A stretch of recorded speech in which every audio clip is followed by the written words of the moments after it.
Welcome to Flat Earth Debate Uncut and After Show. I'm your host Nathan Oakley, and if you are new to this channel, or you've not done so already, then be sure to subscribe, hit the bell notification icon and join button if you'd like to become a Nathan Oakley 1980 channel member and keep up to date with the Flat Earth Debate. If you would like to support the channel, there is a super chat that runs alongside each of these shows while they premiere, and there's also a PayPal, Patreon and crypto link in the info box below the video. Also below this video you can get £50 for swapping your UK electricity supplier to Octopus Energy, and this is of particular note if you drive an electric vehicle. Speaking of Patreons, I'm going to do a quick shout out to all of you who do support me on Patreon, so a massive shout out of thanks and appreciation to Fibre Oats, Bogey, Michael Kahn, Sarah Griffiths, Rob H, Ben White, Maximum Gravy, John Kays, Tommy Swagnutz, Patrick Gunnels, Banter, Will Brax, Mel B Styles, Troy Shuker, Boesnail, Maris, Harry Blade, Mobile Max 777, Neo the One, Lost Cat FE, Rob W, Open Minded, Reese Pound, Del West Watson, Muted, Maria Neelands, Unbelievable Productions, Blue Ridge Ranger, The Real Gabster, Liam Nedrick Jr., Abraham Mohammed, Adrian Quintana, Skeptic936, Life is Short, Texas Mike, and David Wayne Foster. So another massive thank you to all of you for supporting me on Patreon. Now I will hand over to whoever is in Discord and Google so you can enjoy their dulcet tones while I set up for today's live show. All right, just in time. How's it going? Oh, just got a little frog in my throat. But Adam and I, if he's going to get on, he said, want to do a little present today. So just give you a heads up. You and Adam? Yeah, I spent time with him yesterday showing him something from one of my books. So him and I want to share it. Oh, okay. Sounds good. Yep. One of your books that you wrote? No, one of the books that I bought. Well, it's really good. It's really good. You should write a book, 10th Man. Yeah, maybe. I'd have to have a ghostwriter. Why? Just because the command of the language, and I mean, if someone recorded me talking and then did some adjustments, maybe that could be a book. But for me to sit down and write a book, it's not my talent. It's not. I've tried just on small scales. No, fair enough. Yeah, I try to do what I'm strong in. Delegate the rest. Indeed. That's why I got Adam. I see all these math equations. Adam! That Adam is talented, huh? Yeah, he is. And a lot of fun to talk with. Yeah, Adam's very sweet. Sweet guy. Yeah, get hard. But I can put up a couple of slides just for us to get the plate ready, if you like. Yeah, sure. What's going on with the bing bongs? Someone appears and then like 5 seconds later it goes bing bong. Weird. Hope that's not a foreshadowing of something more irritating to happen with this particular hangout. Hopefully not. Speaking of which, my Windows update is downloading at this moment, so hopefully it won't automatically do something to me either.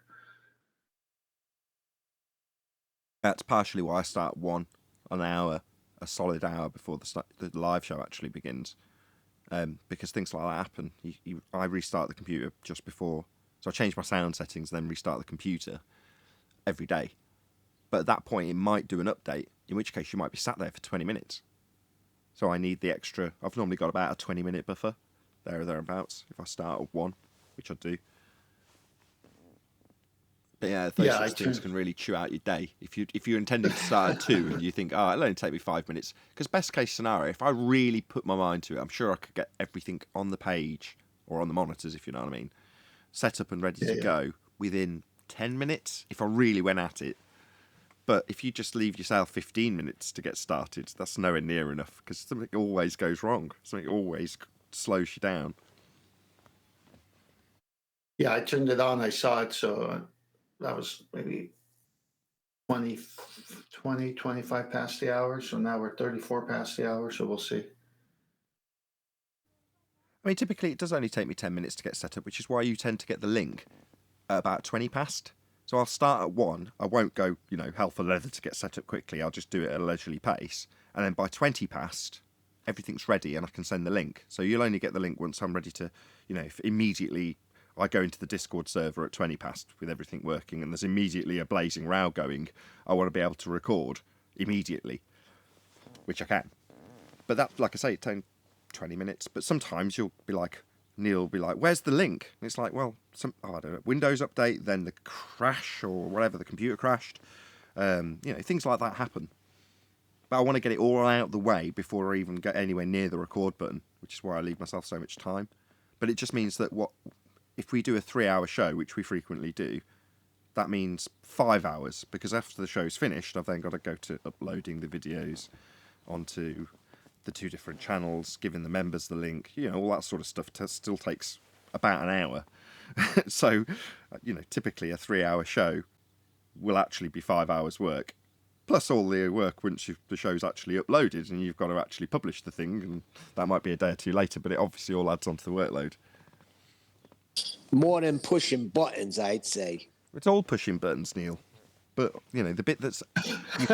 if you're an outsider looking in, you could say, well, you just start the show and you start talking and an hour later you're done. You're like, well, yeah, if you're looking in at the main channel and you just see 1 hour of live show each day, then it looks like, well, wow, that must be easy, an hour of work a day.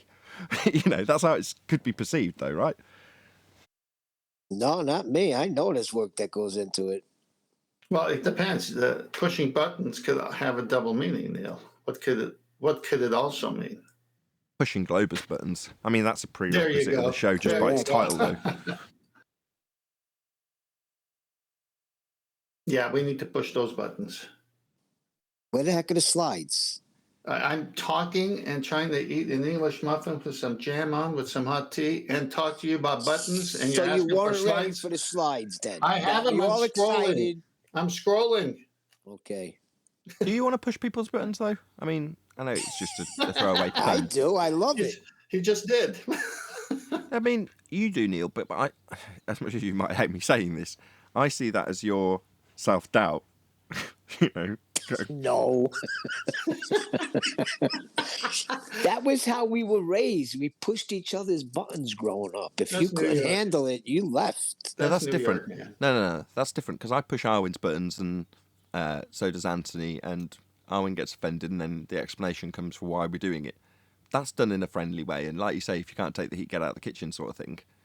And Arwen does dutifully do that, but that's very different to the perception that my show is... The purpose of the show is to push the buttons of globe believers. It really isn't. No, I see that as the MO of an anti-flat Earth channel. Their only purpose is to push our buttons. That's the purpose. I agree. But I don't see that as my purpose here. I'm not here to antagonise globe-believing folk. Yeah, I'll call out liars. Yeah, I'll point out where the information's correct. But my purpose isn't to chase down the fundies like they chase me down. No, it's education. It's not that way, pushing buttons. You can push buttons in... Let's say I'm talking to a friend, just like right now with Neil and me on the slides. He pushed buttons in a fun way. It's like, where's those slides? You said there were slides. And then, of course, I could just answer it, but I decide to push some buttons back and say, look, I'm trying to eat some jam and some toast. And so put a little bit on him, like, why are you pressuring me while I'm trying to enjoy breakfast? Just totally elongating that whole conversation instead of saying, give me 30 seconds, right? So we just push buttons in a fun way. But when the baller or an anti-flat earther comes, we already know what they're about, and we know how many times they're going to beg the question. So it's almost like as soon as they come on, I already know what you're going to do, Nathan. I mean, so it's like, okay, here he is. He's going to do this. Then they're going to say this, and he's going to do this, and they're going to say this. Exactly. It's great training. But I understand your show is education. Don't get me wrong. But I do appreciate when guys like Charles when you go on their channel or people come to you and you handily spank them. I enjoy that. Well, that's A lot done of out of people, my a own. lot of That's my people. weakness, though. What you're not appreciating that is that's me. That's my weakness, as opposed to a strength. You're seeing that as a strength, whereas my disdain for teachers that are in this arena is what leads me to go out proactively and do things like that. Well, that's a weakness, not a strength. That's something I need to address. I should be at one, the lying shits that they are. I'm not. So it's me. That's a problem that I have, if you know what I mean. Whereas you're like, oh, I like it when you go out and bash these lying bastards. Well, I should have the indifference I portray when I use you because I'm pushing your buttons as the person that's not at one with it and out there raging as a result. I know that's not true, Neil. I'm just pushing your buttons by doing that, but it's just useful to portray it in that way to the audience, not just for humorous effect, but just to have an example here. You just happen to be that person in that moment, even though it's not necessarily true. It's only 20% or 30% true. Hey, the Bible says, when I am weak, therefore I am strong. Yeah. Well, one of the things. Hang on, finish that up. Go on, John. One of the things that's a draw for your channel, though, is when you debate the Glovers in it. That's like worth cutting out because of the dumb stuff they say. Oh no, I'm not talking with the content head on. I mean, that's just swap my hat for a second there. Yeah. I mean, in terms of YouTube content, I know what's good content, but that's not the hat that I'm talking. I'm talking about me as an individual, a person on a journey, having had a paradigm shift, and how I now feel about that. It's like, well, once you've moved past the I hate all of these liars around me and I see everyone as shills and all those sorts of things that a lot of people in this arena go through, you kind of reach a point where you're at one with it. Well, a remnants of that for me is my disdain towards the people who should know better, the more intelligent folk who are out there disseminating information to infants. It's a bit of a mouthful. And those particular individuals, you just think, no, you should know better. You know where the logic lies. It's been explained to you. So to go into denial and continue feeling that it's, I don't know, somehow a righteous career when you are that person. I'm not talking about normal teachers either. The average teacher, I've got a lot of aspiration towards them, and great, good for you. Hats off to you. But not the people in this arena. That's a very, very different type of teacher that I'm talking about. But anyway, like I say, that's my bad. I don't think so, because like you don't actively go out seeking them. They come to your house. You know what I'm saying? Like if someone come in my house and started preaching, I think it is my duty to say something back. So I don't really see it as you're doing anything wrong, pointing out how they're ignorant. Hold on a second. Hold on. So you mean to tell me, let's do a church real quick, for instance. So I go to another church and I see people doing outlandish stuff. I can't say nothing because I'm in their house? It's their beliefs, Neil. Who are you to deny them their belief? Because it don't line up with scripture. Let's say it that way. Say it doesn't line up with the word of God. And they're doing all this outlandish stuff. I can't say anything because I'm in their house? I don't agree with that. Well, you could say something, but you can also leave after you say something because they pay their rent and it's their house, and they'll be under the judgment of God after you say it. So yeah, but you have to bring attention to their folly. Yeah, that's not what John's saying. I don't think you can bring attention to someone's folly in their house, meaning you went there because someone invited you, and then you find out they have wrong teaching. Approach the pastor and say, I've never read that in the Bible. Can you show me how you got to that point? Well, we believe this. Yeah, but that's not even about God anymore. That's about you. Yeah, I know. Okay, bye. I'm not coming here anymore. And then you tell people, you warn them about it, and that's it. What are you going to do? You can't deny them the right to deceive people. That's the whole point of the world is fallen. They deceive everybody. But you want them on the way out. You want them as your grievances have been aired, and you're now saying, I don't want a part of this. And, you might be the groaning, mumbling, if you want to put it into a very physical metaphor, literally throwing your arms in the air and moaning as you walk down the aisle out of the church. But what you don't do is walk out of the church, go home, stew on it for 10 minutes, and then go, I'm going to go back there tomorrow, bang on the doors and disrupt the place because I disagree with what they're doing. Right. All Or right. Slides Or are you out. don't. What if children are being abused? Then you call Well, the police. Yeah, then you call the police. Or you don't go into someone's house, agree with them about their statement, and then tell them they're wrong right after. That you certainly don't do that. Explain to them how they're right, but they're wrong. Like, of course the ground under the mountain is flat, Nathan. What are you saying? The ground's flat? How did I know you were going there? That's All knows right, that. the We've seen a lot of slides are up. we've seen a lot of Al-Biruni, or I have, mainstream rhetoric Al-Biruni videos where they explain that particular aspect of measuring the ground flat to get the angle, to get the height.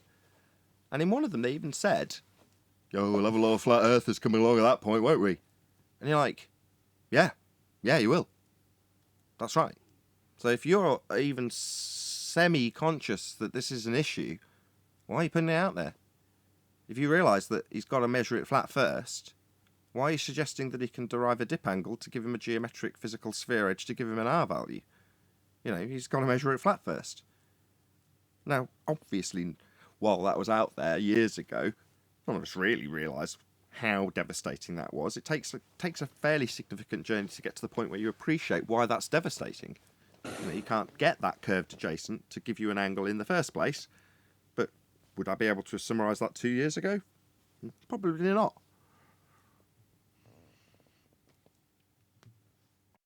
I have, hello everyone, hey Nathan.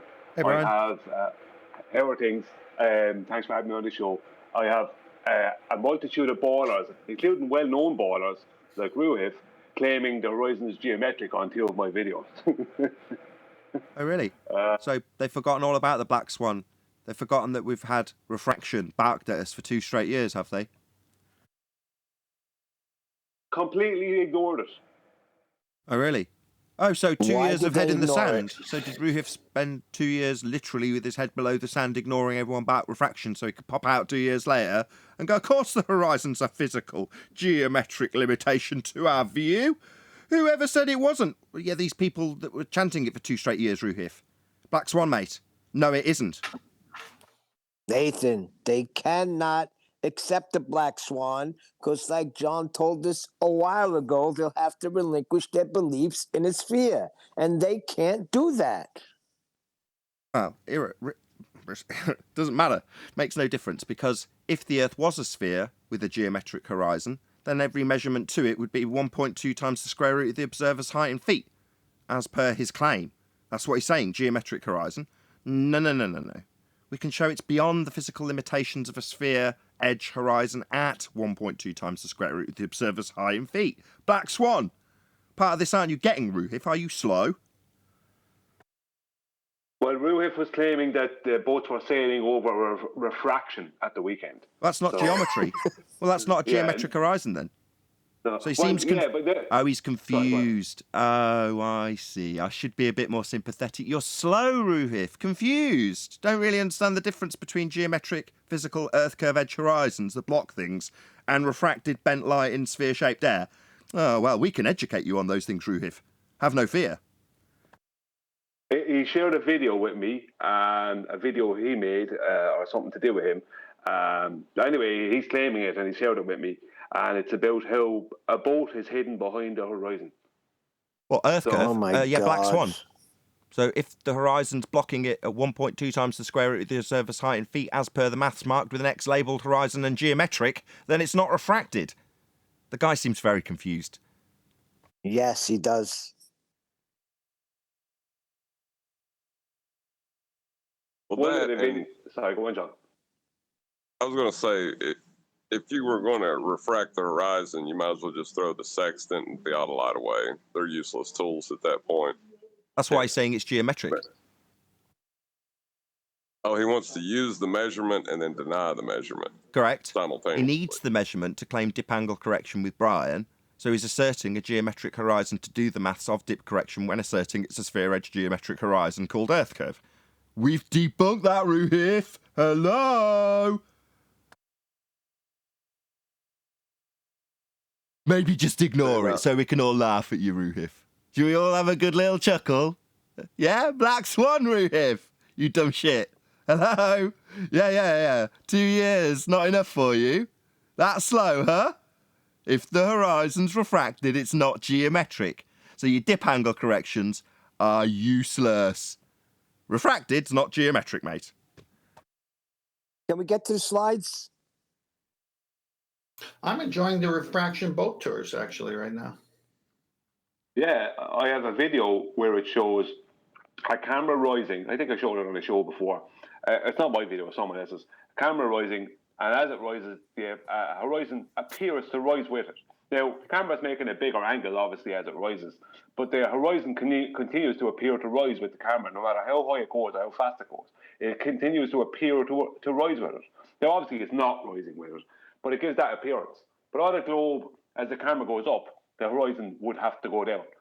But they're all claiming now that that is the globe horizon and it is geometric. Wow. Right, I've got your first slide up, which has got a loose triangle, correct? Hang on, I gotta go over there. Sounds like Brian broke the globers. It sounds like it. It is refracted. It is geometric. I mean, refracted, but geometric. But also refracted, non-geometric. But geometric and refracted. Yeah, they sound very confused. All right, I got Neil pushing my English muffin with jam here. So here we go. The first one is that black and white with the center of a sort of sphere with a spherical triangle. Is that the one you're saying? I've got a blue triangle. Blue blue non-triangle. Blue non-triangle. All right. Which one you're showing? Sorry, the spherical triangle. Is that the one you want me to start on? Well, the second one is the one that says spherical triangle as a title, 270 at the bottom. Okay. The one before is just a black circle with a blue triangle in the middle. Yeah, that's the one. So we're on the same one. All right, good. So just a little teaser until Adam gets on, because in one of the books I bought on navigation, they're going through this. And of course, we hear a lot about that we live on a sphere, and we know you can't get an angle with a curved adjacent, curved baseline. Sextant doesn't work that way. It's an angle measuring device. And so now let's go into their dream world, their non-existent stuff. And so you can see these are the pictures they show in many of the illustrations in pretty much all the books I get, that this is what's happening, that it's coming from the center, but when it hits the surface, you don't really have a 180 triangle. You have this thing called a spherical triangle. So go to the next one that has the title, spherical triangle, and you could see here that when you're on the surface, it kind of wraps around the ball here. And here on this one to the right with the three arrows pointing to the corners that show 90-degree boxes, it says 270. Well, that's very interesting. Angles don't work that way. But again, this is, man, haven't you heard about spherical trigonometry? I mean, so they'll just start saying, like, don't you know there's another type of triangle? Kind of throw it out there.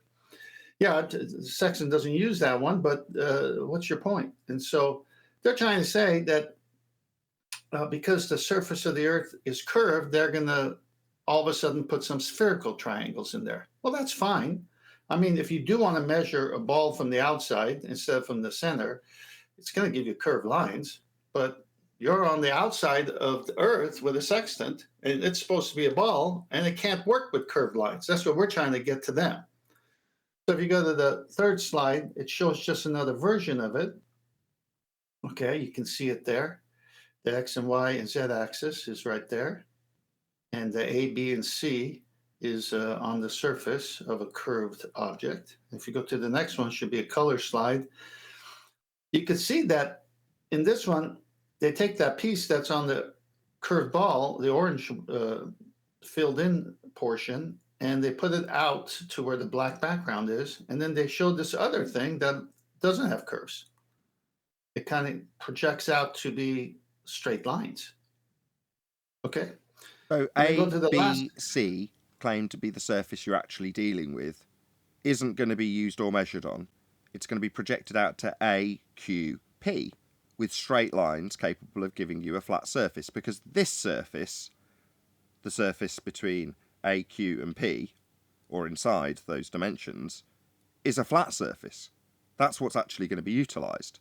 sod all to do with A, C, and B, and everything Correct. to do with needing a flat plane. Now, the fact that they've projected this out on a sideways angle so you don't realise that when this is twisted to about 80 degrees, you'll end up with this surface just being the flat plane you'll actually be utilising. Again, this is deception at a very high level using pictures. Go to the next slide. Again, titled Spherical Trigonometry in A, B, C, showing that curve. But now let's read. Go to the last slide. And this is all to set up for the show today, that we're going to show totally something else. Properties of a spherical triangle. If a circle is drawn on a sphere so that the radius of the circle is the same as the radius of the sphere, it's called a great circle. Any other circle is a small circle. 2, an infinite number of great circles can pass through one point, but only one great circle can pass through 2 points, unless they, did that say 2 or toe? Anyway, must be misspelled. Unless they are diametrically opposite. A spherical triangle is a triangle, each of whose sides is a great circle. See, now how can a triangle be a circle? I mean, it's so funny.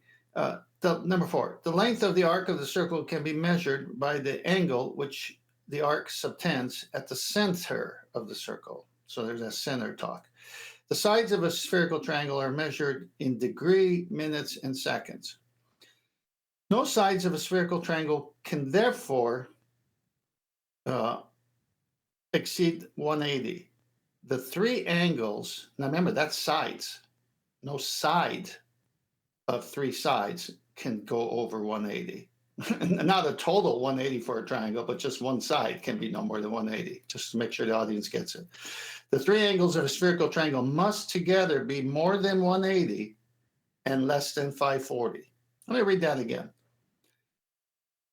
The 3 angles of a spherical triangle must together be more than 180 degrees and less than 540 degrees. The greater side is the opposite the greater angle. If 2 sides are equal, I don't know why it says toe. If 2 sides are equal, their opposite angles are equal. If one angle of the triangle is 90, it is called a right angle triangle. And if one side of the triangle 90, it's called a quadrantal triangle, if I'm saying it right. And then it gives you a thing. So this is going to serve as we go through one of the navigation books. Now, how does the sextant work? What do you mind? What's the minusing zenith? it off the sky degree that you're taking it to bring it down to the ground. So, And what's the highest point in the sky called? 90 degrees. 90 degrees. Yeah, zenith. Right there tells you how sextant works. They say, I just want to state that none of those are triangles. A triangle cannot have any more than 180 degrees on its internals. So they're not triangles. Of course. There's another. They are connected to the great circle roots and Haversine formulas and different things like that. This is total and utter super nonsense. Well, let me summarize before you all jump in, because I do want everyone to jump in. This is the conflation. As Adam and I were talking, I'm saying they do this all the time. They conflate it, and Adam came up with these words. It's a conflation. It's their nonsense. Is in their books, but you have to navigate through the perversion. This is a perversion of a triangle.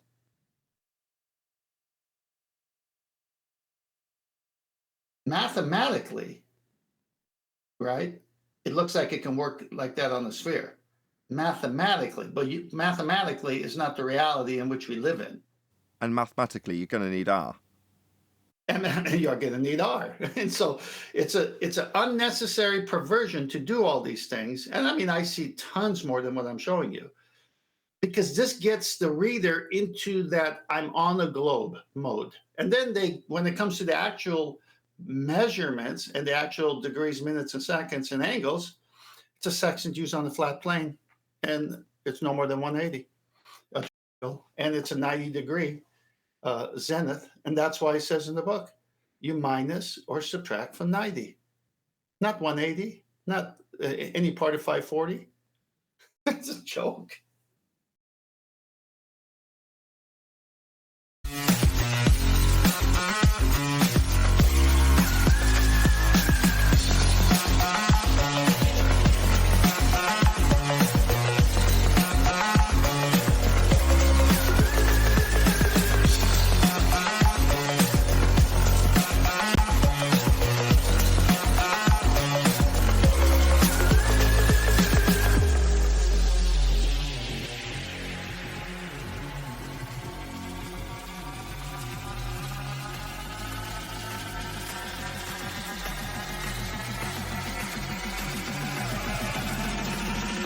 Welcome to Flat Earth Debate Live. I'm your host Nathan Oakley, and if you are new to this channel, or you've not done so already, then be sure to subscribe. Hit the bell notification icon and join button if you'd like to become a Nathan Oakley 1980 channel member and keep up to date with the Flat Earth Debate. If you would like to support the channel, there is a super chat that runs alongside each of these shows while they are live, and there's also a PayPal, Patreon and crypto link in the info box below the video.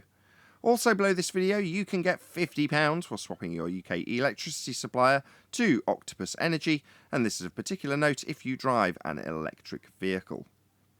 Most importantly, if you'd like to join the discussion, simply mute the page you are currently watching, then click the link in the info box below this video to join the panel and express your views on the nature of Earth.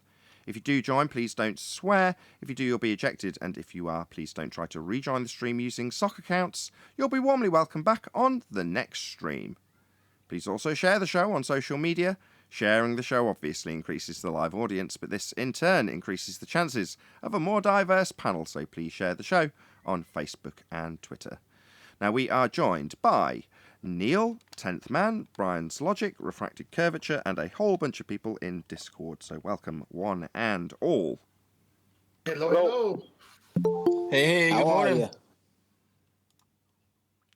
We're all doing good. We've also got Adam Meakin with us as well. Good morning, Adam. Good afternoon. Afternoon, everyone. Afternoon. Hello, Adam. Hi, guys. You right? Very well. Good to have you all. Nice that we've had a word from Discord as well. Did we want to rattle through housekeeping, or as the mood is on that particular vibe, should we continue? Let's go through. Well, it's up to you. It's up to you. Adam's here now. Adam, I kind of prepped him a little bit. On last night's bedtime stories. Yeah, the Polonium Chronicles, chapter 1 was very interesting. Okay, so the guys, Adam and 10th, have been discussing spherical triangles. And based on what they've been discussing yesterday, I think they've got a bit of a presentation. We had a bit of a teaser in the pre-show. But if you're happy for me to have now led you into that discussion, Adam, with a little tiny 30-second warm-up. Not much when you've just got here, but are you happy to carry straight on with that? I'll do housekeeping if you're not. Yeah, by all means. Have you got some slides, Tim, from last night?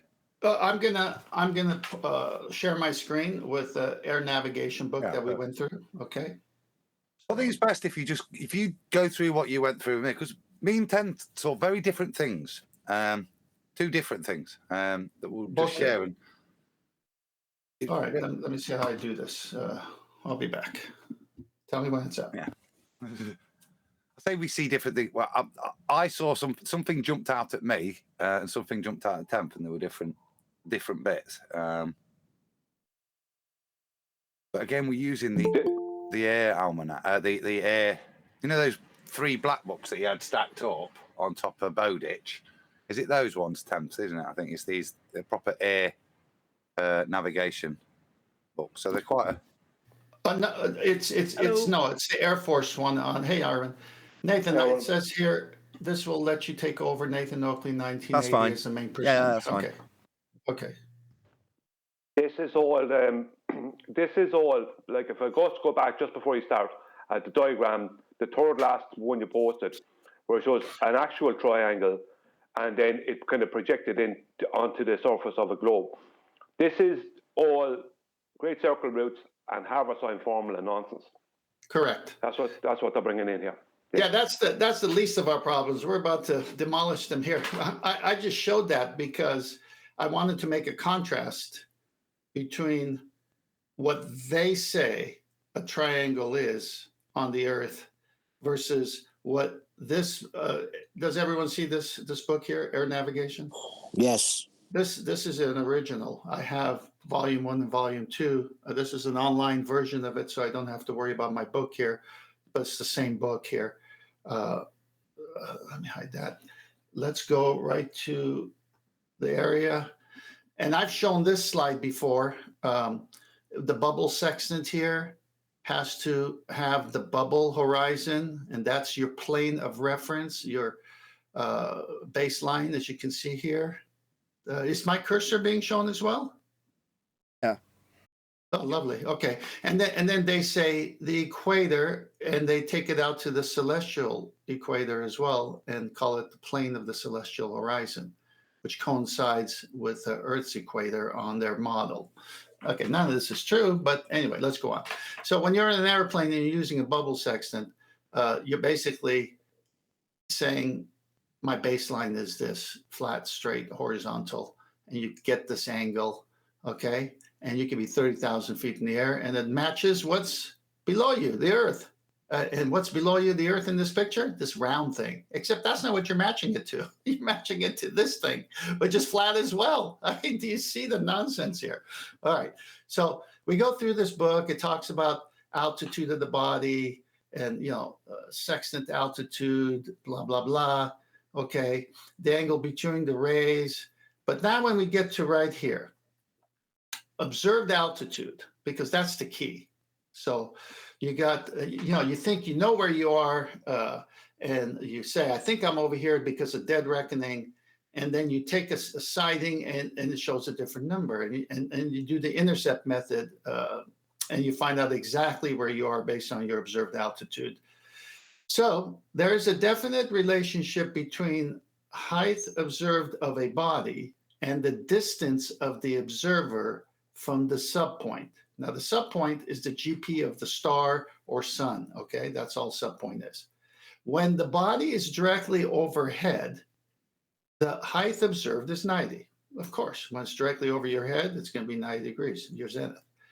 And the subpoint and the observer's position are identical. Okay, 2 GPs altogether nicely. When the height observed is 0, now when do you observe a 0 height with a sextant? When it's on the horizon. Am I right, everybody? Yeah, baseline. Yes.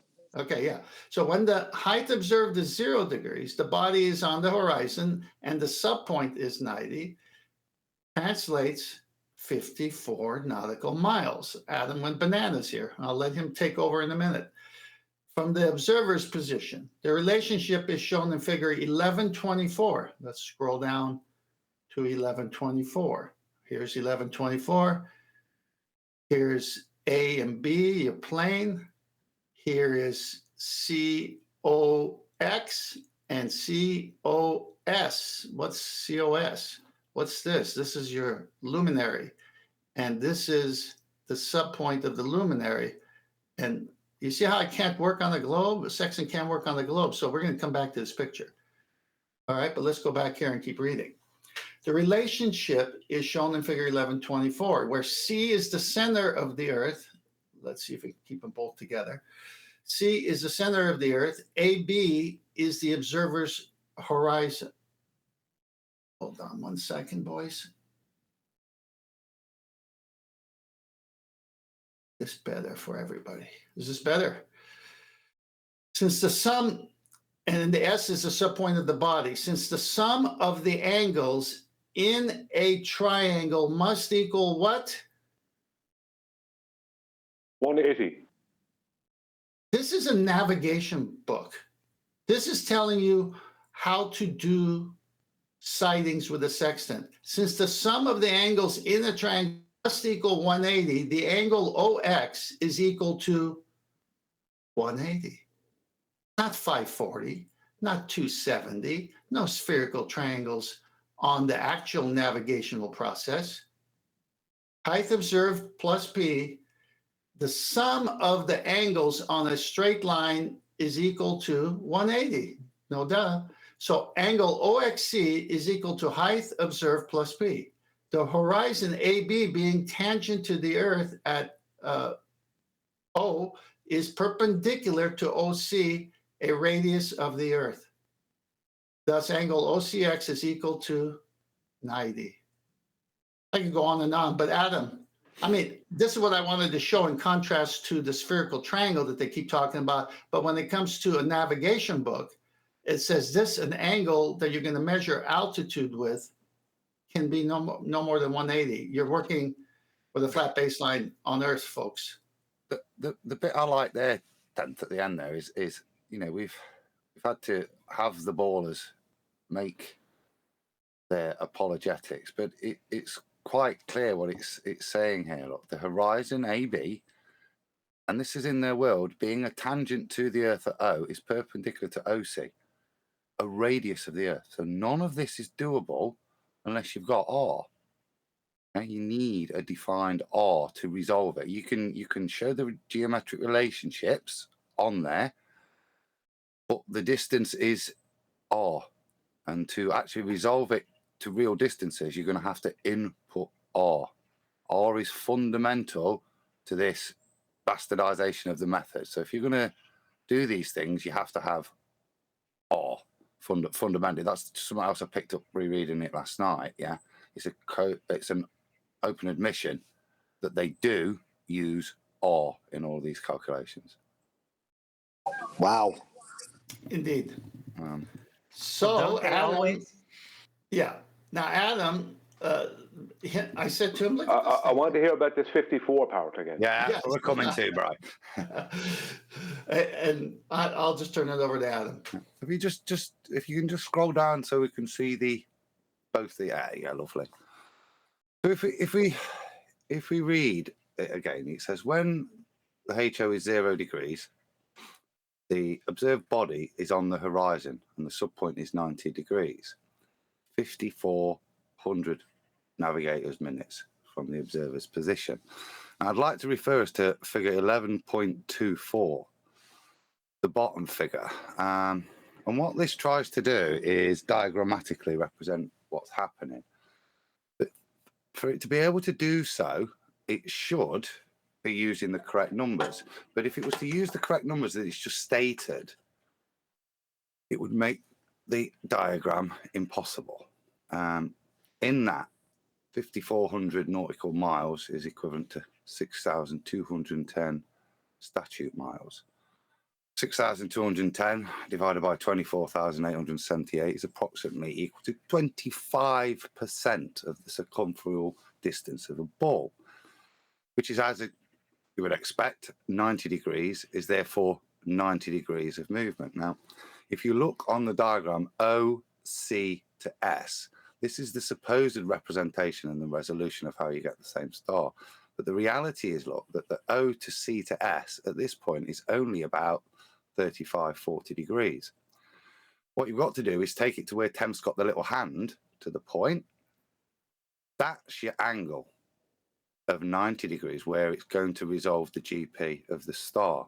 Now, suddenly, it's a lot harder geometrically. In fact, the only place these lines intersect now is out at infinity.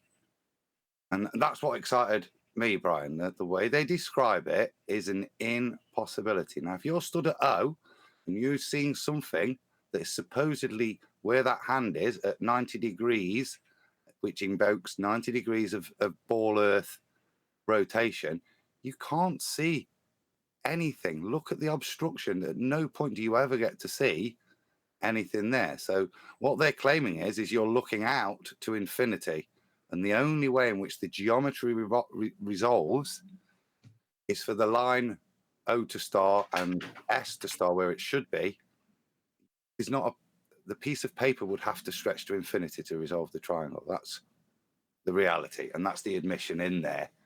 And if you just apply a bit of common sense, you can see how illogical that claim is. Quick shout out to Rebecca, who says, I'm learning a lot from each show. Thank you, Nathan.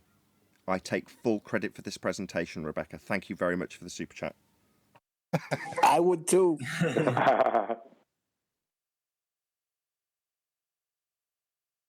It's your house. You make the Yeah, there you go. This is sorry. 20. I ruined that. I'm just going to summarise Adam's point so I can get back on track and maybe hand over to you, Tenth. So what Adam's saying is, based on the amount of degrees that you have and have a 90 degrees to, I think he said 6,000, that would put you around the corner on a sphere Earth and no longer give you a line of sight to the star that they're claiming has an infinite distance to it. You wouldn't be able to see it anymore based on the amount of land that they're claiming you can have a 90 degree to. So it pushes their model into impossibility when doing this by their own description. Did you want to carry on or hand over to Tenth, Adam? Yeah, there's only one more little geeky point I kind of wanted to make, and with regards to the implication of this. And think when we first started on this journey 5-6 years ago, one of the responses is you can't see Polaris from the equator, or Flat Earth claims, yes, you can see Polaris from the equator, from high up observatories. And in my own ignorance, I kind of left that argument there because I'm still working in these times in a real trig world, which is where I'm assuming that the reason I can see Polaris from more than 90 degrees of rotation away is because I'm at a higher altitude. And what we've learned with the Sextant is that isn't the case. Your altitude, observer's altitude, is irrelevant to the angle that's rendered. So that then, with that knowledge, adds real credence to what I've just said about 5,400 miles being able to see, and why we are then able to resolve past the equator some images of Polaris. That, I think, coupled with the Sextant knowledge about altitude not affecting angle, that adds a little bit more detail to that argument. It's good. It's not just Could I geeky. No, this is great. It's globe debunking. So, no, this is excellent. It gets better. Quick on to the end of it. Yeah, go ahead. Just on that point, because it's pertinent. Yeah, you can see Polaris up to 2 degrees, let's just say, past the equator. And the reason for that is celestial navigation. And what they did for years is they hijacked celestial navigation and called it 7/6R. When it has nothing to do with 7/6R, it was always celestial navigation. The reason you can see Polaris is due, past the equator line is due to celestial navigation, not 7/6R. All right. Yeah, very good. So 5,400 nautical miles. So let's go back to the image. This is a right angle.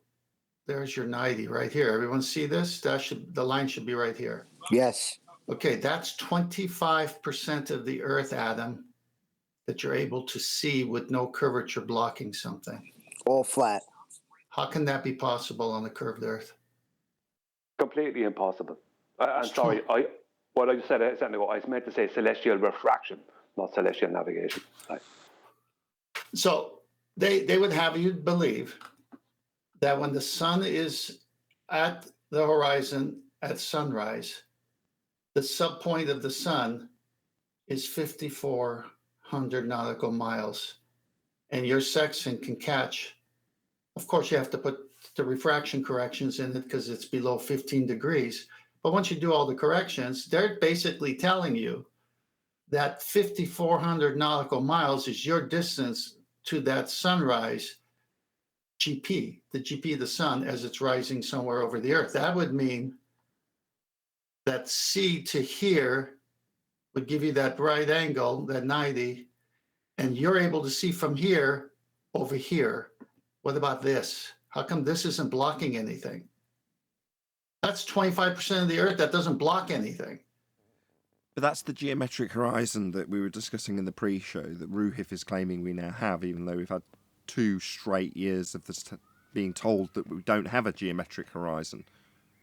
So what are they fighting for? This obstruction that you're asking now why it's not getting in the way? Well, I'll answer you. Because we've debunked that as a physical geometric horizon from a sphere formerly known as Earth curve. The Black Swan debunked that. So when they go back to asserting that they've got a geometric horizon and you say, well, if you did have a geometric horizon, I know that you're pointing this out from their books, but you are sidestepping the Black Swan.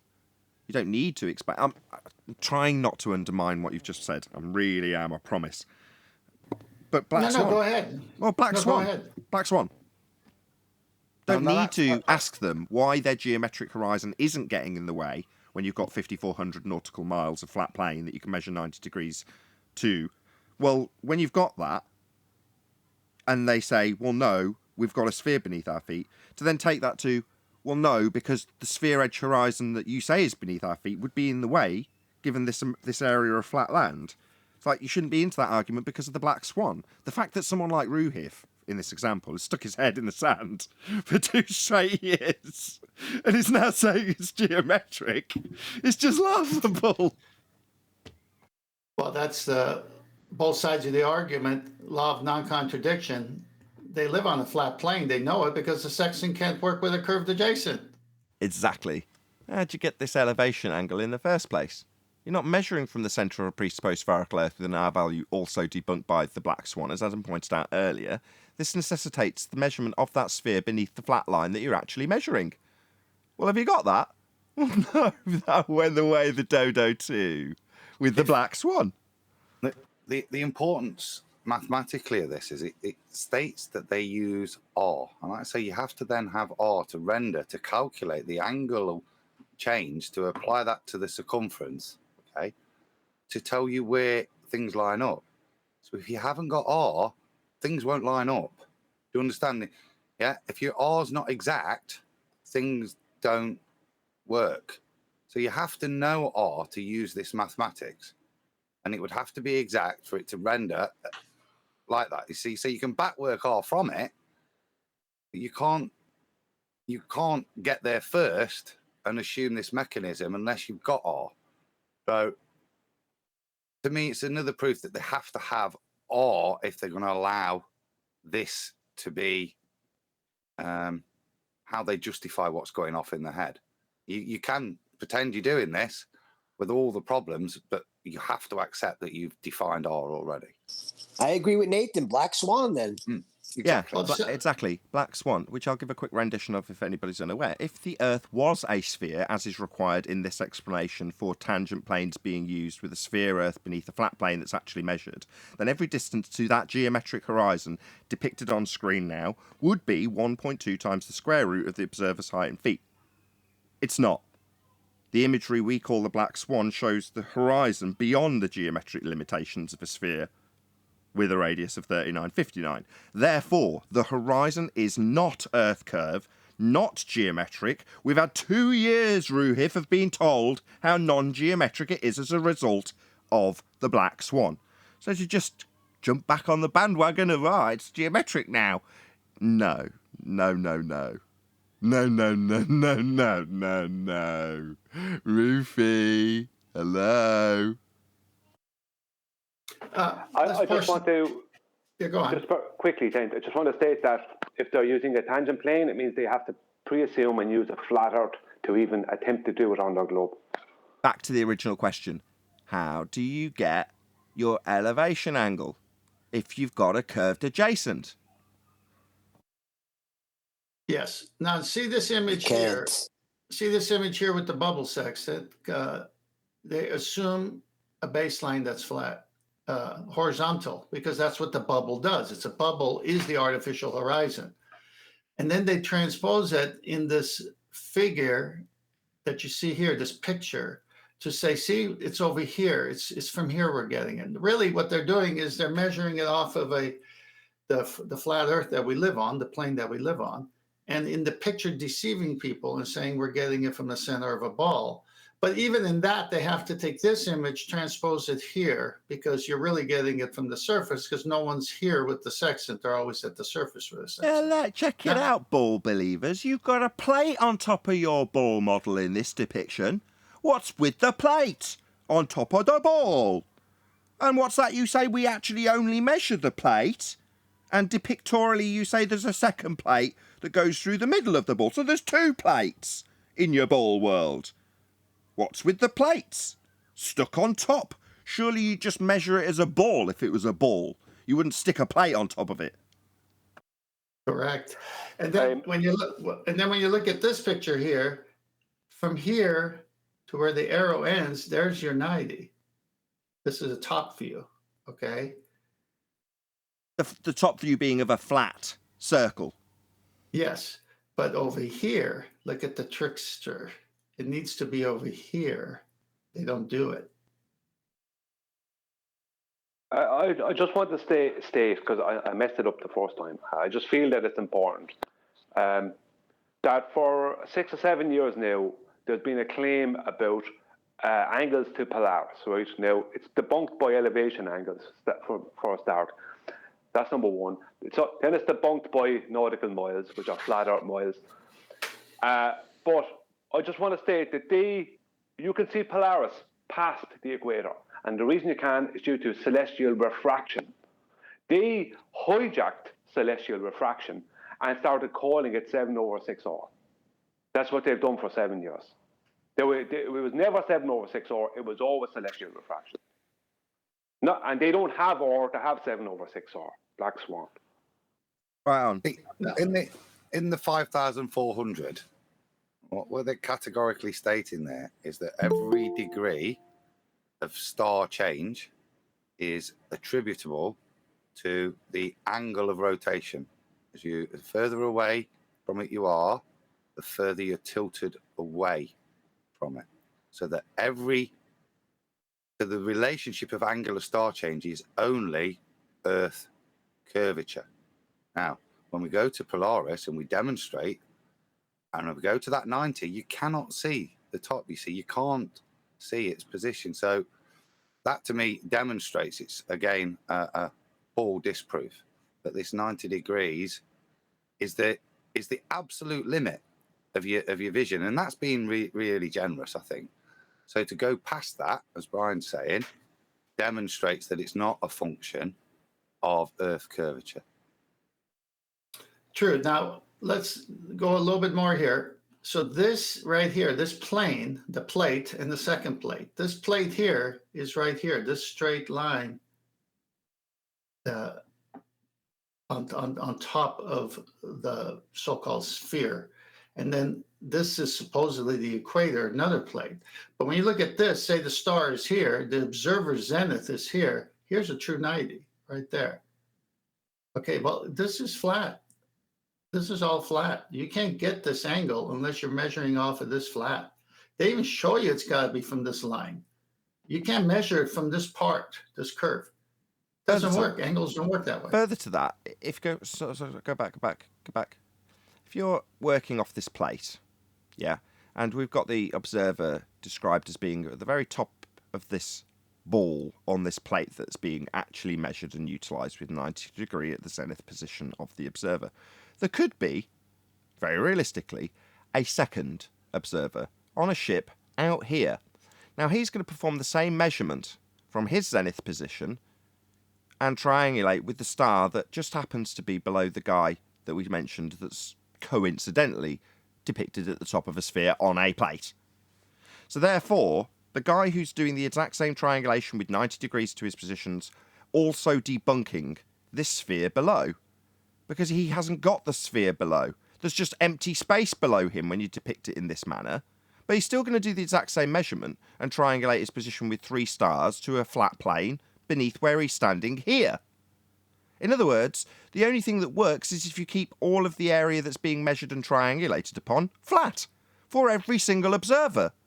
Because only one can line up with the zenith position and presupposed centre of this Earth in this depiction. The guy who's standing on the edge of the plate, teeter-toppering the top of the sphere Earth we don't have, he's also going to be capable of making the same measurement without having this sphere underneath lining up with him. Good point. They have one, of course, in a image of a sphere, but this is what anyone on this circle doesn't work. They don't have 90 degrees to their zenith. This doesn't work. Yeah, they don't have 90 degrees to the zenith positions of these stars. This isn't triangulatable. No, and that's why Adam says it's a perversion. It's a conflation of their nonsense mixed with some things where they say, like over here, the one we read, that a triangle is equal to 180. How come you can't work on a curved surface and have a triangle be 180? No. So this is a great deception. How does this get past the intelligent? I can tell you. They hide it in the language. Like words like tangent plane, it's obviously moron, but they use it as if it's reality.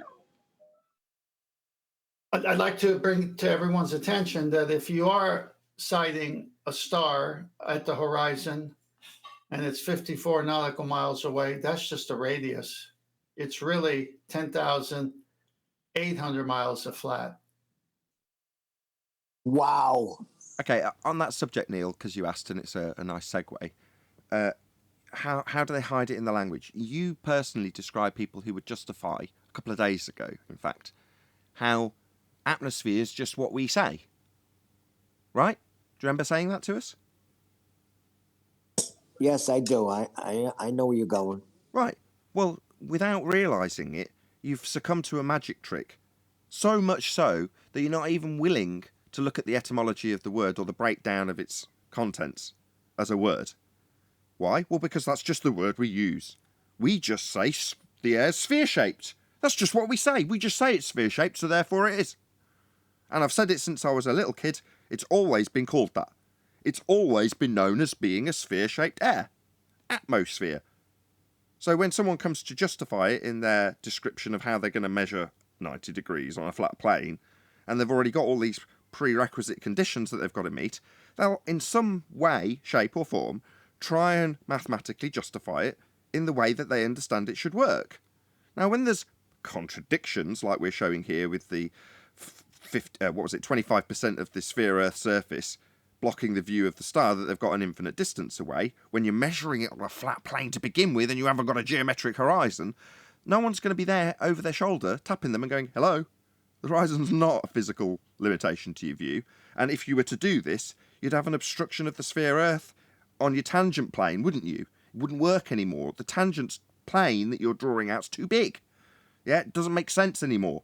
But because no one's tapping them on the shoulder, and they're only trying to make it make sense with the linguistic programming that they're using in their own everyday life, they're going to try and square the circle. And that's where we see the errors, some of them glaring. Because somebody at some stage has tried to square this circle. And that's what we see written down. And somebody along the line has looked at it and gone, yeah, that makes sense. Probably because they don't understand it themselves or don't see the contradiction.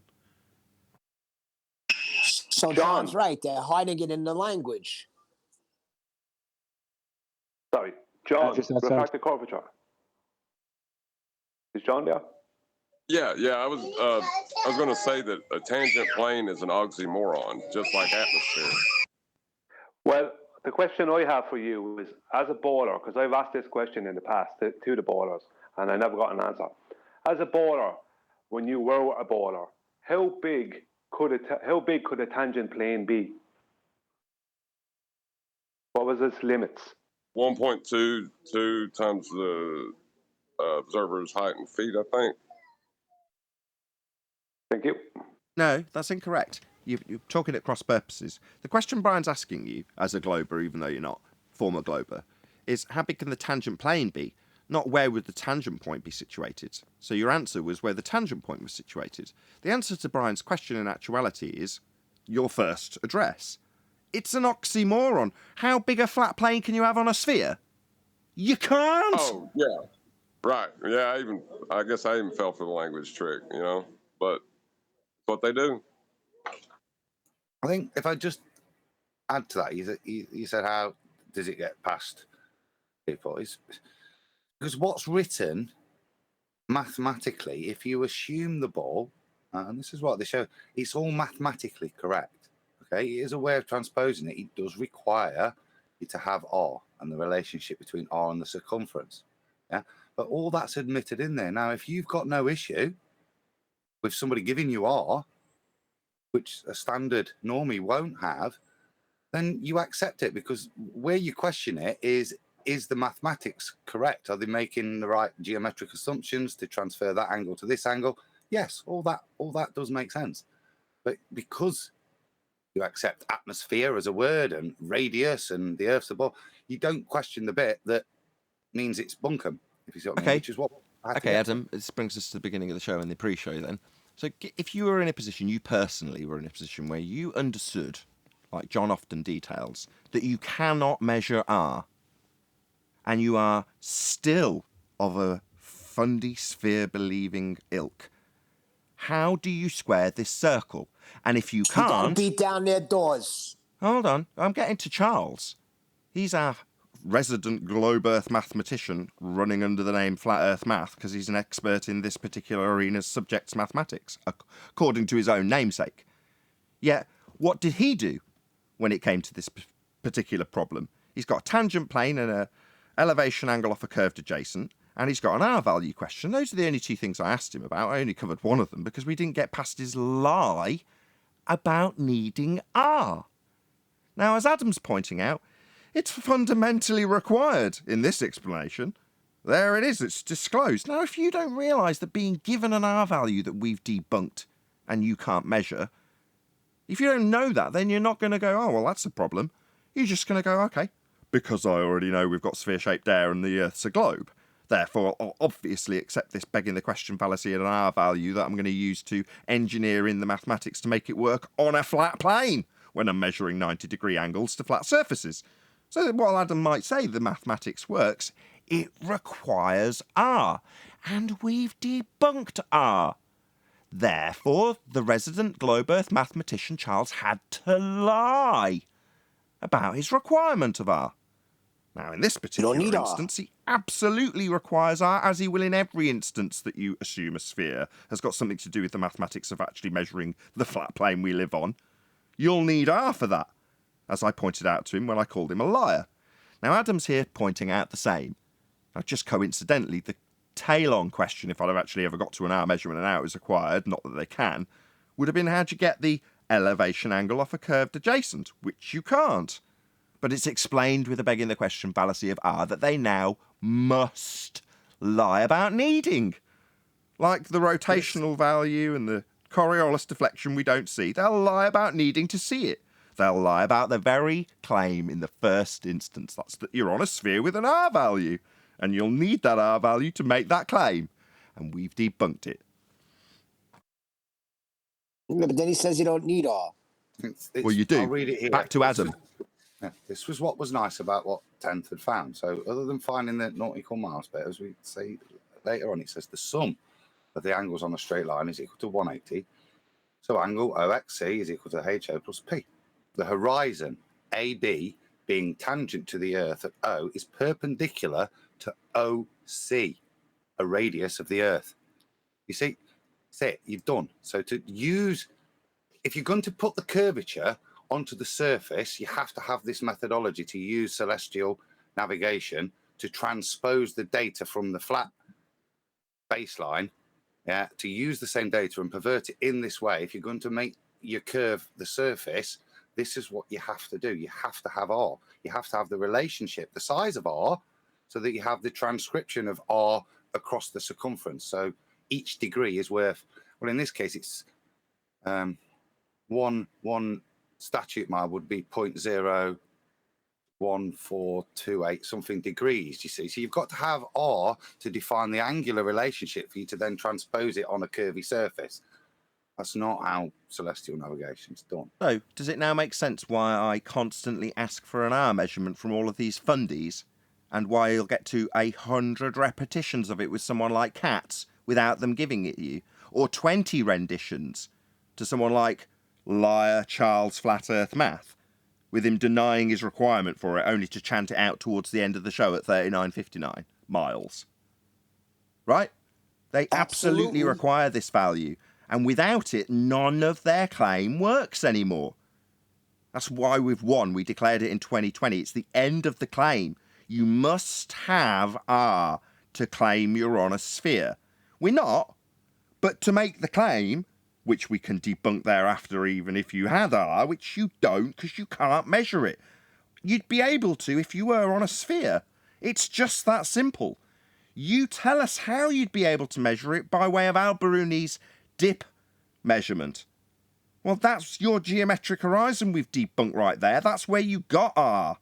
So when I ask a liar like Charles where he measures it, he'll deny needing it now, when there it is in black and white. If you're going to navigate and presuppose the Earth's a sphere, you'll need R, and we've debunked it. Share your pain. This is a great presentation, by the way. Good job, man. As you notice in this picture here, I'm going to make it bigger, actually. Someone from the chat's just asked, what's R? R is Earth radius, the distance from the outside edge to the centre, marked in this diagram as O, and now I can't see it.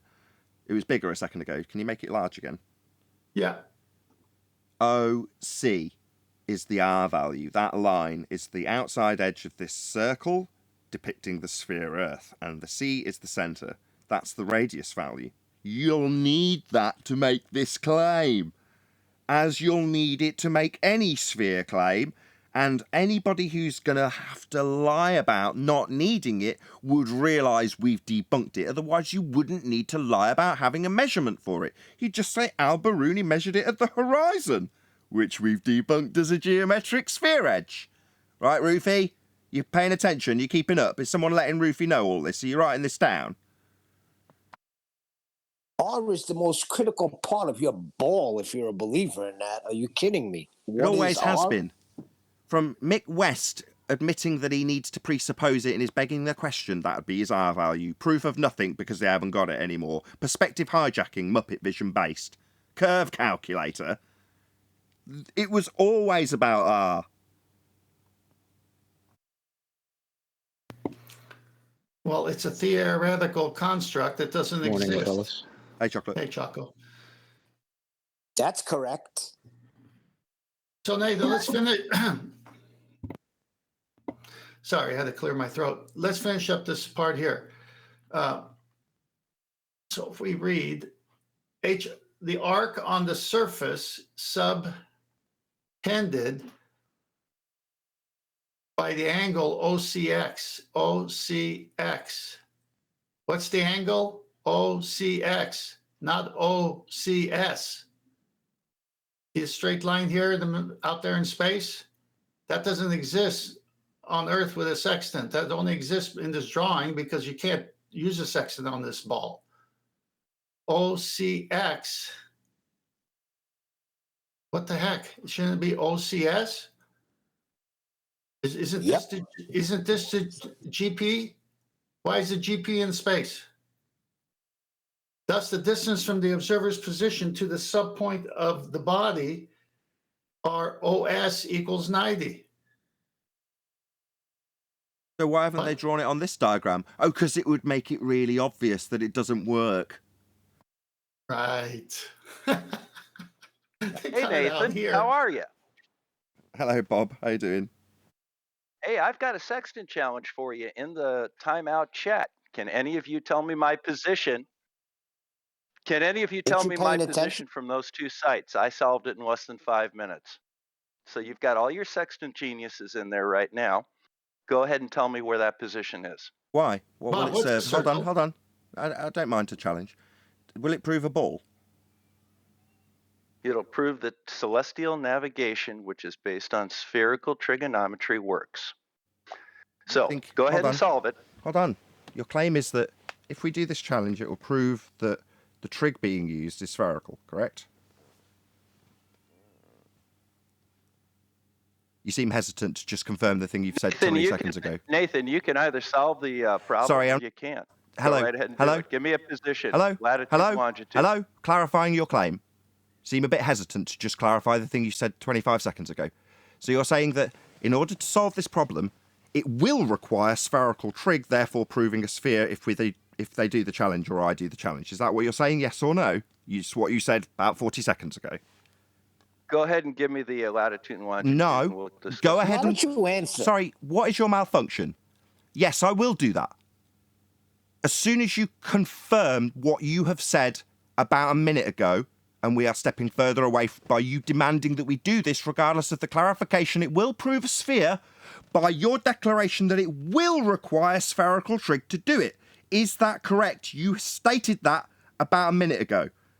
Are you denying it now or not? It works, Nathan. But you're more than welcome to use flat Earth trig to do it. More than welcome? Sorry, which will we need to use? Okay, now we've got a bit. Now we've got a bit further. Now we've got a bit further. We're welcome to use flat Earth trig, but which one works? Does it work using spherical triangles, or does it work with normal? You seem to be interrupting me before I get to the end of my question to clarify your challenge. Are you scared of us clarifying your challenge? Is it just the case that you lay down the challenge, we must do it, and there's no clarification to what it'll prove in between? We're just clarifying what you think it'll prove. You're saying we're welcome to use flat Earth trig. Which one will actually get you a result, though? Will we have to use spherical trig to get the right result, Bob? Nathan, It's going to demonstrate whether or not you can actually read a sextant. Hear that quiver in his voice? That's the sound of a man that knows he's fucked. That little quiver in his voice. Did you hear it, ladies and gentlemen? Nathan, go right ahead and just demonstrate that. That's a man scared of me. I know I make you shit your pants, Bob. I'm going to ask a third time, and you can either run or clarify that which you have already claimed. That we will require spherical trig to do this. Will we or won't we? Absolutely. Okay, so you believe that the triangle we will be acquiring the GP of the star to will be done off a curved adjacent then? You seem to be interrupting me before the end of my question. Again, I'll repeat it. So, when measuring... He's interrupting me for a second time. At the start of the question rather than the end this time. I'll try a third time. He seems very scared. That's the fourth interruption. Obviously terrified of me repeating the question, which is to acquire the GP of the star. We will be doing it with a curved adjacent then, won't we, Bob? What adjacent?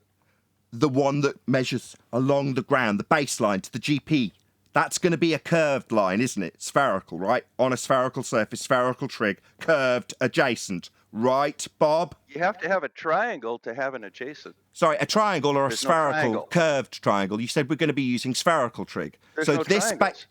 So this baseline, which is it? Curved adjacent? Or... There's no adjacent. No adjacent? No, there's no triangle. That's a very high pitch no. Have an adjacent. No triangle? You said we could use the flat... Sorry, a moment ago we could use flat earth trig. Now there's no triangle to use. You seem confused. I'm not confused. So there is a triangle, and that triangle's got a right angle. It's a flat baseline. But I'm asking you, who says it can be done with spherical trig, if it can actually be done with a curved adjacent. There's no adjacent. No adjacent? So when you said we can do it with flat earth trig, what did you mean precisely? Because you're now saying there's no adjacent. Of course there's not an adjacent. You're just measuring it. There's no adjacent. Just one more time. Let's hear it from Bob the Science Guy. There is no adjacent when measuring an angle. No, there's no adjacent. There's no adjacent when measuring an angle. Nope, got to have a triangle for that. A triangle? Right. Yeah, you have to have a triangle to have an adjacent and an opposite. We're just measuring angular distance. There's no adjacent. Angular distance? Well, you'll have to minus that from 90 to get it onto the ground to travel the distance. No, you're measuring the angular distance between a star and a point on the horizon. A point on the horizon? All right, are you going to do it? Sorry, the point on the horizon? Sorry, Bob, stop. I've got about 10 quotes of you saying the horizon's not needed on QE's channel. It was trimmed out by YouTube also. Shout out to you. Go ahead. Saying the go ahead and there's he chanting through me? Why is he chanting through me? I don't get it. What's wrong? Why is he chanting through me? I'm clarifying that you specifically on this show told us you don't need the horizon. What's going on? He said he doesn't need a triangle. I know. But then he said he uses spherical trig. Hey, Bob, define trigonometry. I'll wait for you to solve it, Nathan. Define trigonometry, Bob. We're clarifying what this proves and whether or not you can actually do it with spherical trig when we're measuring flat baselines, and it doesn't have a curved adjacent. When I said that, you said we don't have an adjacent. Then you went on to deny we even need a triangle. Yeah, there's no triangle. I'd like to know. Now, you can. What it proves is that you can or can't solve it. So have at it. There's no triangle, but we're using trig. Define trigonometry, Bob. I can solve this. Sorry, you've said there's no triangle. Bob, you've told me no adjacent, no triangle. What's trig? Correct. Have at it. So what's trig?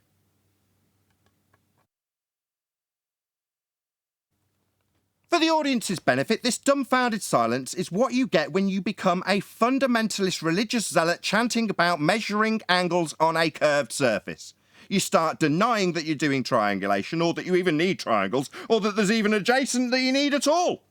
That's what you get to. It's trilateration. Do you realise how stupid you sound? Do you realise how stupid you sound? Define trigonometry. I still sound smarter than you, Nathan. Define trigonometry, you dumbass muppet.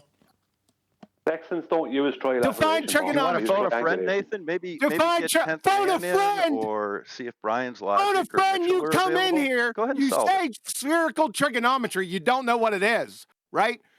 You said you don't need a triangle, but you're using spherical trig. Define trigonometry. You're a fucking moron. What's a circle? Seriously, Bob, you've laid out a challenge, but when we come to clarify how it will prove for sphere Earth, you said we could either use flat Earth trig or we could use spherical trig. But then you've gone on to deny triangles. I don't get the... I seriously don't get the mentality that would do this. It's humiliating for you. Hey, I've got 2 star readings right there that I was able to find my position. Hold on, QE. Hold on, QE. Just butt out just 1 second. I want to know, seriously, what has led you to do this, Bob? You've come in and denied the need for... Have you ever tried to use one? Sorry, is this going to be an ad hoc? No, I've never used a sextant. But I understand that you're going to need triangles. The thing you've denied I'm asking you about. You've launched into an ad hominem attack on me.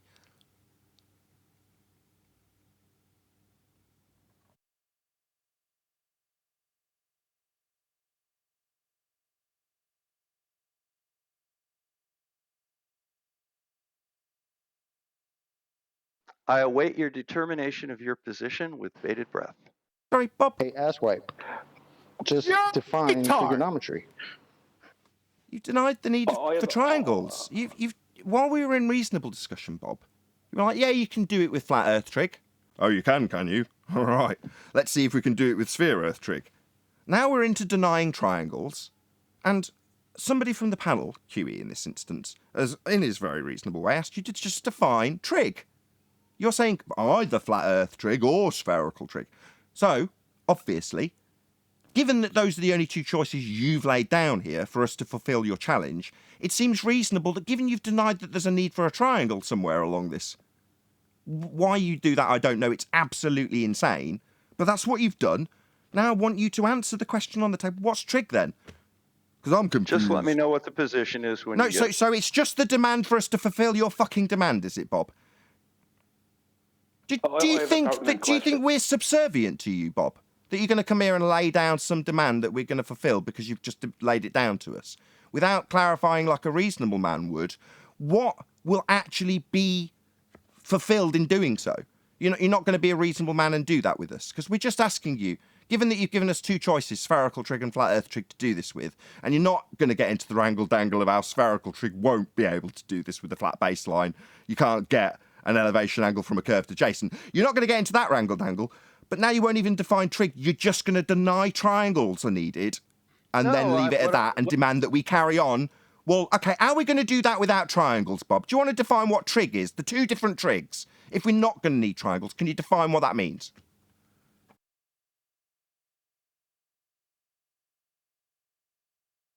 Busted! Numpty dipshit!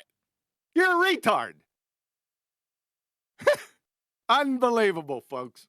I have a pertinent question for Bob about this. Well, I want to clarify the challenge, Brian. He said, either flat Earth trig or spherical trig, but then said we don't need triangles. He's still on the panel. I've asked him about 5 times. Hopefully QE will stop screaming at him. But I want to know the answer. What to do then, Bob, without triangles? My question... Standard celestial navigation techniques. Feel free to solve it. And what are they? Triangulation, per se? I did. Triangulation, right? Nope. Well, what's the other option? Then why do we need trig? What's the other option? Trilateration. Why do we need trig? Sorry, Nathan. It's okay. Sorry. Trilateration for the sextant, you say? Chaff and redirect. Indeed. Chaff and redirect. Get him back, Nathan. Bob, are we using so go ahead and give me a position, gentlemen. I need to know how we're going to do that. Okay, look, I still need to know clarified from Bob how we can do that. You say either flat Earth trig or spherical trig. Those were the options you gave me, Bob. Right? You can do it any way you want. Those were the options you gave me, though, weren't they, Bob?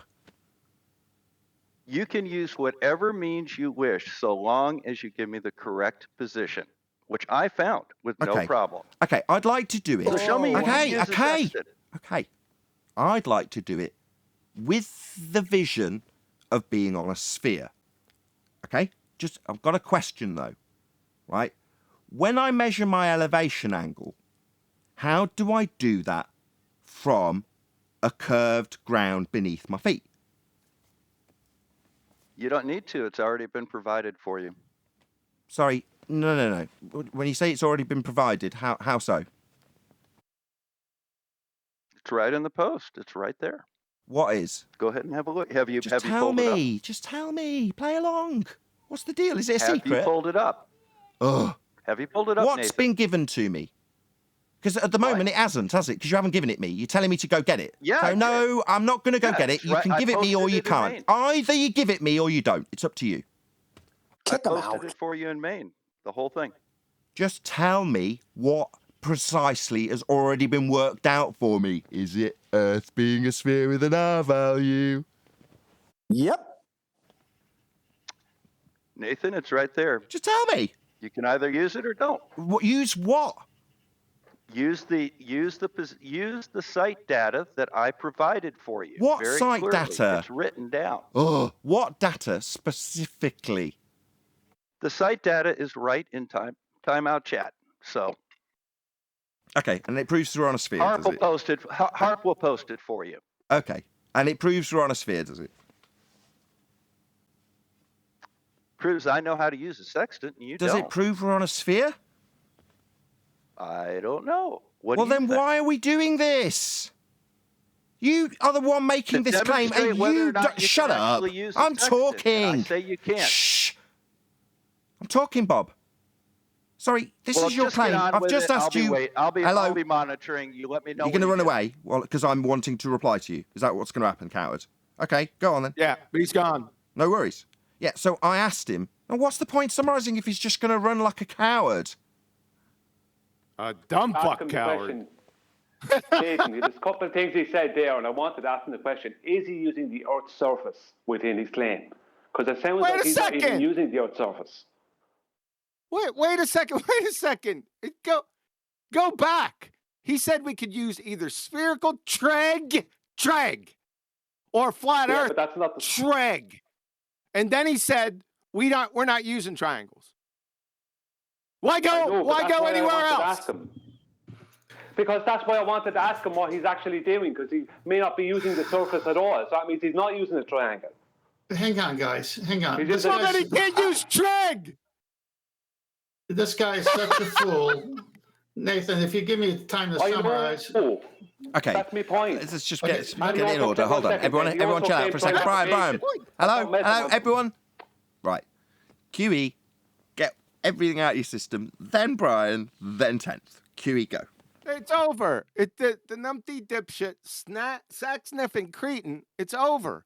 When he came in and said you can use flat Earth trig or spherical trig, and then in the next breath said we're not using triangles, that's a paradox. He doesn't know what trigonometry is. Get it? Correct. It's over. Okay. What trick without triangles? What's You can join the end of the I'm not queue, telling you. Arwin. Right. Brian next. Thank you, Nathan. Yes, and that's exactly why he said that. That's why I wanted to ask him about, is he using the surface of Earth? Because if he's using a sextant, right, it means he should be using the surface. Otherwise, he's just taking two mathematical lines, right, an angle. Yes, he is using a triangle to two celestial objects and avoiding the surface. No, he's using a altogether. triangle. Yes, he Yeah. is. But that's why I wanted to ask him if he's using the surface, because our claim is the surface. I want to bring him back to our claim. Our claim is the surface measurement. That was my point. Well, and when he said he doesn't know what trig is. Please. It's over. Yeah, I understand Okay, that. QE. But Just leave let me Brian get to finish. the end of this point. Right, Yeah, stop you please both. finish. Just hold on, Brian. Let's stop you both. I know you're right, QE. You're right. You are so right. But Brian's got an ancillary point, and I'm going to shout out a super chat in this break. So, think outside the container, says Nathan, quote, does it prove we live on a sphere, question mark, end quote. Bob, quote, I don't know, end quote. Go ahead, that was Brian. epic. Okay, thanks, Nathan. Okay, why I wanted to know if he's using the surface, because if he's not, it means he's moving away from our actual claim, which is a straight line horizontal distance along the surface of Earth. And secondly, he claimed trilateration, which are straight lines. So what's he talking about? If he's taking an angle, right, a triangle, I get a tangent or QE is 100% correct about the trigonometry. But that's why I jumped on the surface thing. Because what he said about two lights in the sky and an angles to them, right? But he's avoiding the surface from the sounds of it. That's why I wanted to point that out. And same trilateration is straight line distances. So what's he talking about? I'm glad you've summarised it, because I was a millisecond away from doing exactly the same, and QE just went chaff and redirect in the background, and I went, yeah, it is, isn't it? Why am I so tempted to latch onto this trilateration claim? It still needs qualifying though, so I'm glad you have, Brian. Thank you. 10th, go ahead. I'd like to qualify this further. Okay, you can join the queue as well then. Was that Harb? Who was that? No, he was telling you that I was going to find it for you. You know, I wasn't going to, but then I went ahead and did. So, and then also Citation Police did also. Oh, so they're in the main chat. Yeah, so thank you very much. I got some questions about it. We'll have to get to it in the after show citation. I'm just going to get the last thoughts from 10th. Alwyn's joined the end of the queue before the live show, but we're ticking away. Go ahead. Okay. All right. Bob never cites anything. Bob cites his deranged mind. That's it. He never shows anything. We started with the air navigation, volume 1, and I have both of them, volume 2. But this one, Department of the Air Force. And we went through what they say is needed. They say, what? 90 is needed. They say a triangle must equal 180. We're showing from the source how to do celestial navigation. Bob comes in with his deranged brain cells and says that the Air Force and this manual that has served our pilots and navigation on planes well is wrong. That's what he's doing. Now, if you go to Master B, Nathan, I have the quote by Harold Jacobi there. If you could please go there. It's the last 2 slides. This is a dean of astronomy, Columbia University, with a book that is so good that they put it on one of those lists that said, we got to keep this book going. And in here, in the part that I've underlined, it says, this height of the sun or of any star in the sky is called its altitude. And so altitude is always an angle to be measured in degrees of minutes. The point directly overhead is the zenith. The angle between lines drawn to horizon and the zenith is 90 degrees, or a right angle. This Bob is so lost. I can't even believe he comes in here with no citations, no references, nothing, quotes himself, and then goes against everything his side has put in print. A sextant is an angle measuring device. At least it's come in. Good on you, Bob. Get my props. I mean, at least you've got some balls, Bob. Is it balls? Yeah, is that what it is? I would imagine it's terrifying here, right? I can empathise with their side of this argument, and I've got props for Bob, right? It's scary coming here. So for Bob to just brush it off, come in, put his stuff down, make his demands that we should fulfil his challenge, not answer any questions, obfuscate and then run away, that is more than most of them are capable of. That deserves some props. I don't care if you don't like it. Props, Bob. I agree. I don't. I think he's here for another reason. It's previous fear belief. No, I think I know. Yes, of course, but he can't even do that because he's not even following the books that are out there that tell you how to do celestial navigation. He's not even doing celestial. It's so stupid. He's stupid. Well, he's trying to reinvent a new form of triangulation that doesn't use triangles. No, he's not. He's too stupid to realize he's a numpty dipshit. Hey, are you going to be cutting that out today? One doesn't exclude the other. And did you have anything else to? Yeah, I probably will, QE. I'm just going to read out the super chat from Fibrotes. Thank you very much, Fibrotes, for the super chat. It says, how can Bob face his subscribers after what happens each and every time he comes here? I don't know. I don't concern myself with Bob how copes with it. But as I said earlier, I'm a bit lost for words because I'm pleased he's come in. he's giving us the opportunity to at least address some of his stuff with obfuscation attached and, just like I said earlier, lots of demands that we just do his challenge. Like, oh, well, what's it going to prove? Well, I asked him, does it prove a globe? I don't know, was his answer. So what can you do with that? If Bob was in the celestial navigation course, he'd be kicked out the first day for insubordination. Right. With that, I'm going to say, if you are watching this on either Nathan Oakley 1980 or Nathan Oakley Premiering streams, stay tuned, as there will be an after show to follow. Unfortunately, if you are watching this live, this is where we bid you farewell. So a huge, massive, enormous thank you to all of you who smashed the super chat, liked, commented, shared, subscribed, and all that good stuff. I've been Nathan Oakley. Stay tuned if you're watching on a Premiering stream, and I'll see you all in the next video.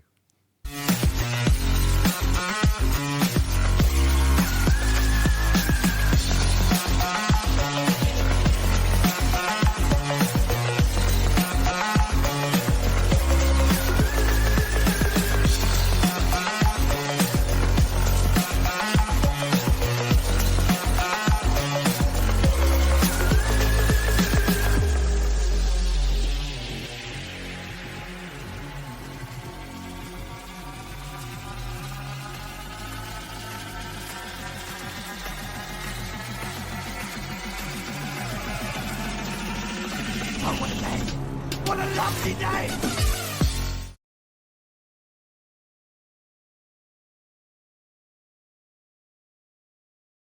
$90-degree, everything, but Bob doesn't need any of it. Okay, right, I'm going to get straight back into it, but hold on, everyone, hold on. I just want to go straight back to, was it Citation Police and Harp? I can't remember who. What was it you were saying? They both went. You are what? I'm saying I think both of The them only said thing I something at the same did, time. Nathan, was get you that claim if you wanted to, that little challenge, whatever, if you want to do it. What, do it? No. When I asked Bob if it would prove a sphere Earth, he said he didn't know. So. Well, I was asking him all that stuff before he got, we got him go on the show. So, yeah, he wasn't going to prove a globe. Harp, you should make hold on. I just want Harp to give us his summary of what he went through in the peanut gallery, right? In the chit chat. Right. Go ahead, Harp. Fill us in. Yeah, he came in. He wanted us to do this, and I don't do it. So then we got him to go on the show and ask it, and he had put this way up. I didn't realize he put it in the timeout. It was very easy to find when I went there. But it was just a challenge. It's got some coordinates. Have a sample challenge if you are interested in trying it. It says star 1 and star 2 and no more than 1,200 miles. Blah blah blah. Harp, you should mention who that challenge is from. It wasn't even from him. He got it from somebody else. Oh, Michael Toon. Yeah, MC Toon. Mm-hmm. I didn't notice that. Thanks. It wasn't even from him. It was from MC Toon. Okay, but he claimed that he figured it out in 5 minutes. So that's all I know. And has he published that? You guys. Has he published that? Because it'd be nice to see if he. That's what triangles. I was waiting for. That's what I thought you guys were going to get him to do. What, do it? It don't matter. We already jumped the gun because we didn't hold him to his actual claim, which was that he knows how to use a sextant. What he demonstrated in the chat is that he has given data, right, that's already taken from a sextant. He didn't demonstrate that he ever used a sextant or how to get those angles by using a sextant. That's what Bob needs to demonstrate before anybody entertains anything he says. Exactly. I think Nathan was spot on, actually, because Nathan asked him, will this prove a globe? Like, I need spherical trigonometry to do this? Because this is just another one of their mathematical claims. All they have is mathematical claims. And their mathematical claims are always some kind of nonsense to try to bunk flat Earth or try and prove a globe, which means adding or. That's all it is. That's all. There's no reality. Yeah, fair enough. Well, I was just testing the. Fair enough, but Bob. I was just testing the water based on whether it proved a globe or not. Well, that's critical. That's what we're here for. Yeah, that's why I asked. He was using doublespeak. He was saying this demonstrates that I, Bob, know how to use a sextant. However, in the evidence he presented, there's no evidence that he actually used a sextant or the methodology that a sextant employs to derive an angle. He just provided angles, which he could have gotten from somebody else. Yeah, So Bob's okay. claim is, I know how to use a sextant, and he hasn't demonstrated that whatsoever. Sure. Is this what Bob can do with the sextant debate, though? Nope. This is flat Earth debate, and his claim is that it's a sphere. And when we got to that specific part of his claim, and he was asked, I even got a super chat for £5 for it, will this prove a sphere? I don't know, was the answer. So if he's out to prove he knows how to use a sextant, he's on a self-indulgent mission to prove he knows how to use a sextant. But then on the same endeavour, on this show, he's telling us no triangles needed. This doesn't demonstrate that he knows how to use a sextant. It demonstrates he needs committing. I don't understand. Does it prove How could he come to the conclusion? Because even if he used like the zenith position in the star, he's still going to need a triangle. It's like the entire thing, no matter how you turn it, no matter the vantage point, you always need a triangle, and you always need the triangle to have straight sides. So it's hopeless. Ain't it funny how he comes in today? It's a desperate move because this presentation is devastating. Well, I just wanted to test what Adam had put forth, which was to say that regardless of which way you dice it, if you're going to be using this and claiming a sphere in any regard, you're going to need half of that. And we're like, okay, I hadn't had that 100% clarified or proven to me as being the case up until that point. Well, I can take that and run with it immediately. As soon as Bob came in, I want to take it there, which is where I tried to take it. All I'm trying to do is steer it towards Adam's point, which is that he's going to need half of this, isn't he? So that's, I don't know if that was picked up on by the audience or not, but that was, in my mind, where I'm trying to shuffle the conversation towards. But along the journey, we're being told no triangles needed, no triangulation, no adjacent needed. You're like, what the hell are you doing then? Are you nuts? You know. But if that's on his quest to prove he knows how to use a sextant, he ably demonstrated he doesn't know how to do basic trig. Or what trig is, like, let alone use a sextant. Right, using trig without a triangle on a sphere that doesn't have a radius, just because he doesn't make a notification of it on the graph. Yeah, and I said this to him as well, or to the audience. This is what you get if you're a sphere-believing muppet in this arena. You eventually are led down a path of talking complete batshit insane nonsense to a live audience. That's where you end up. Now, if you continue down that path, Fundies, insanity, and I'm not just talking figuratively, I'm talking literally, you will go nuts. There's only so much one man can take mentally. Right? If you're so drowning in double speak contradiction, that will drive you mad. Yeah? Now, us here, I don't have any contradiction double speak to contend with. There's none. I don't have any. So life's sweet for me, but if you're on the opposing side and you've come down from your high almighty position of just knowing it's a sphere into this cesspit hell that you find yourself in, where you're having to contradict yourself at every turn, deny the fundamental principle of the measurement you've just claimed, say you don't know if it's going to prove the very thing you're trying to claim in the first instance, that's where you end up. Further to that is insanity. Nathan, I've watched hundreds of navigation videos by experts who teach sextant and celestial navigation. Not a single one says what Bob says. Not a single one says trilateration. Not a single one. I cite them. I put up their writings. Bob comes in and says, all those people are wrong. And you flat earthers who quote those people, who are, by the way, ballers, are wrong. And I'm right. This guy is bat crazy.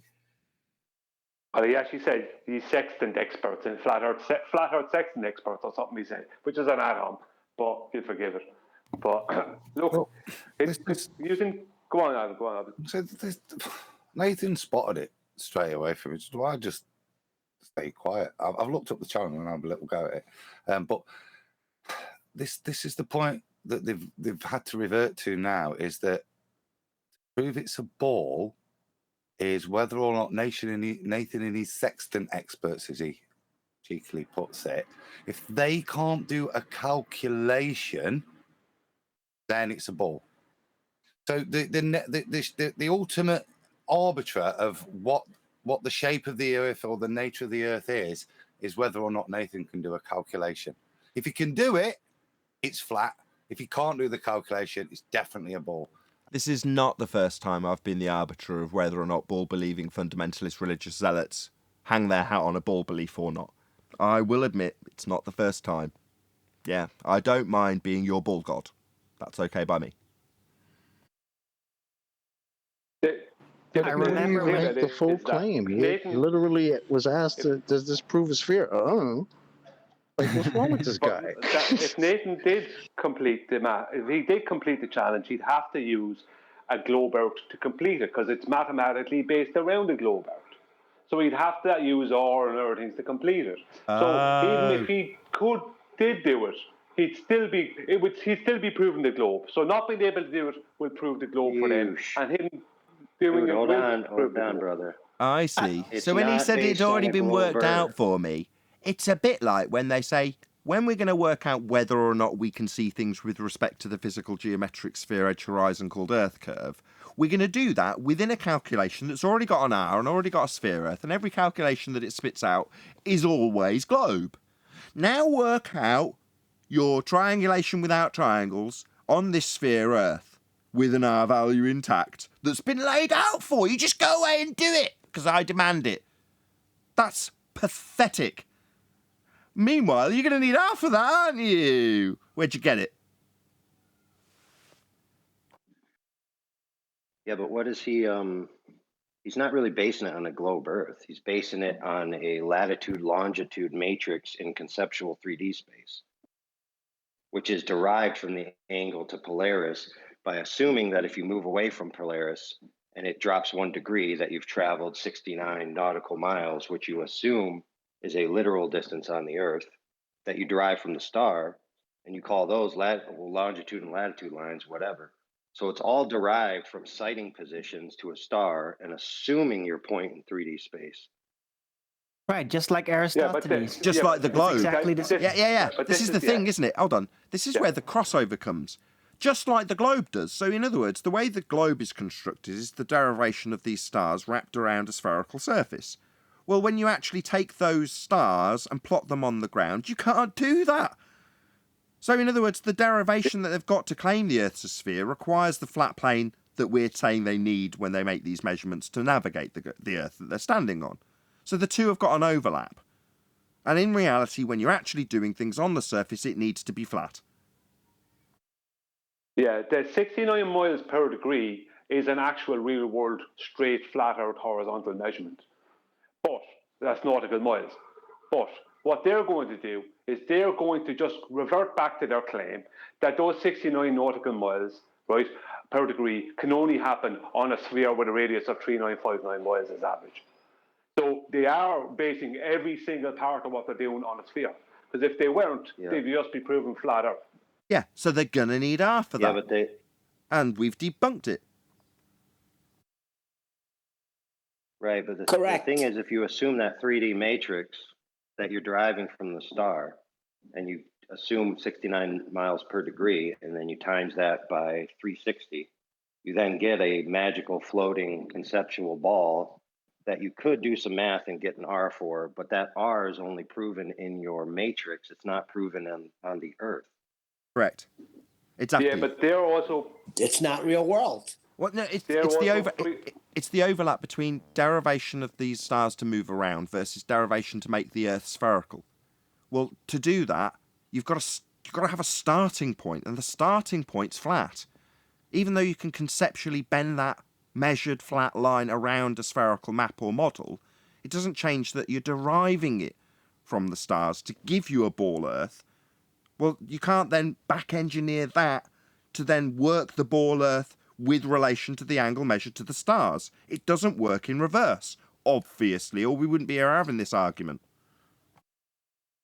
What they're doing is, even if you use a flat plane, within their mathematical claim, they're pre-assuming that the sky is curved.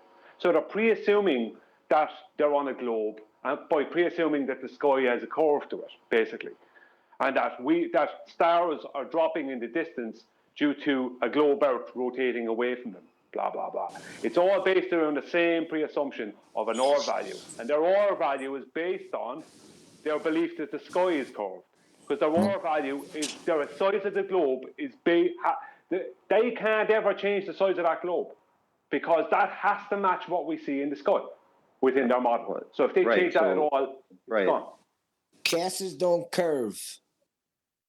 Right. The longitude and latitude were derived from the angles to Polaris, which is weird because there's longitude lines after the supposed, equator where you shouldn't be able to see Polaris. So how are you keeping deriving lines from it? Well, you project them, right? So it's all based on seeing Polaris decrease in visual altitude in your field of view and assuming a body relationship between the star and the surface of the Earth, having not verified where that star actually is, because again, it's an apparent position.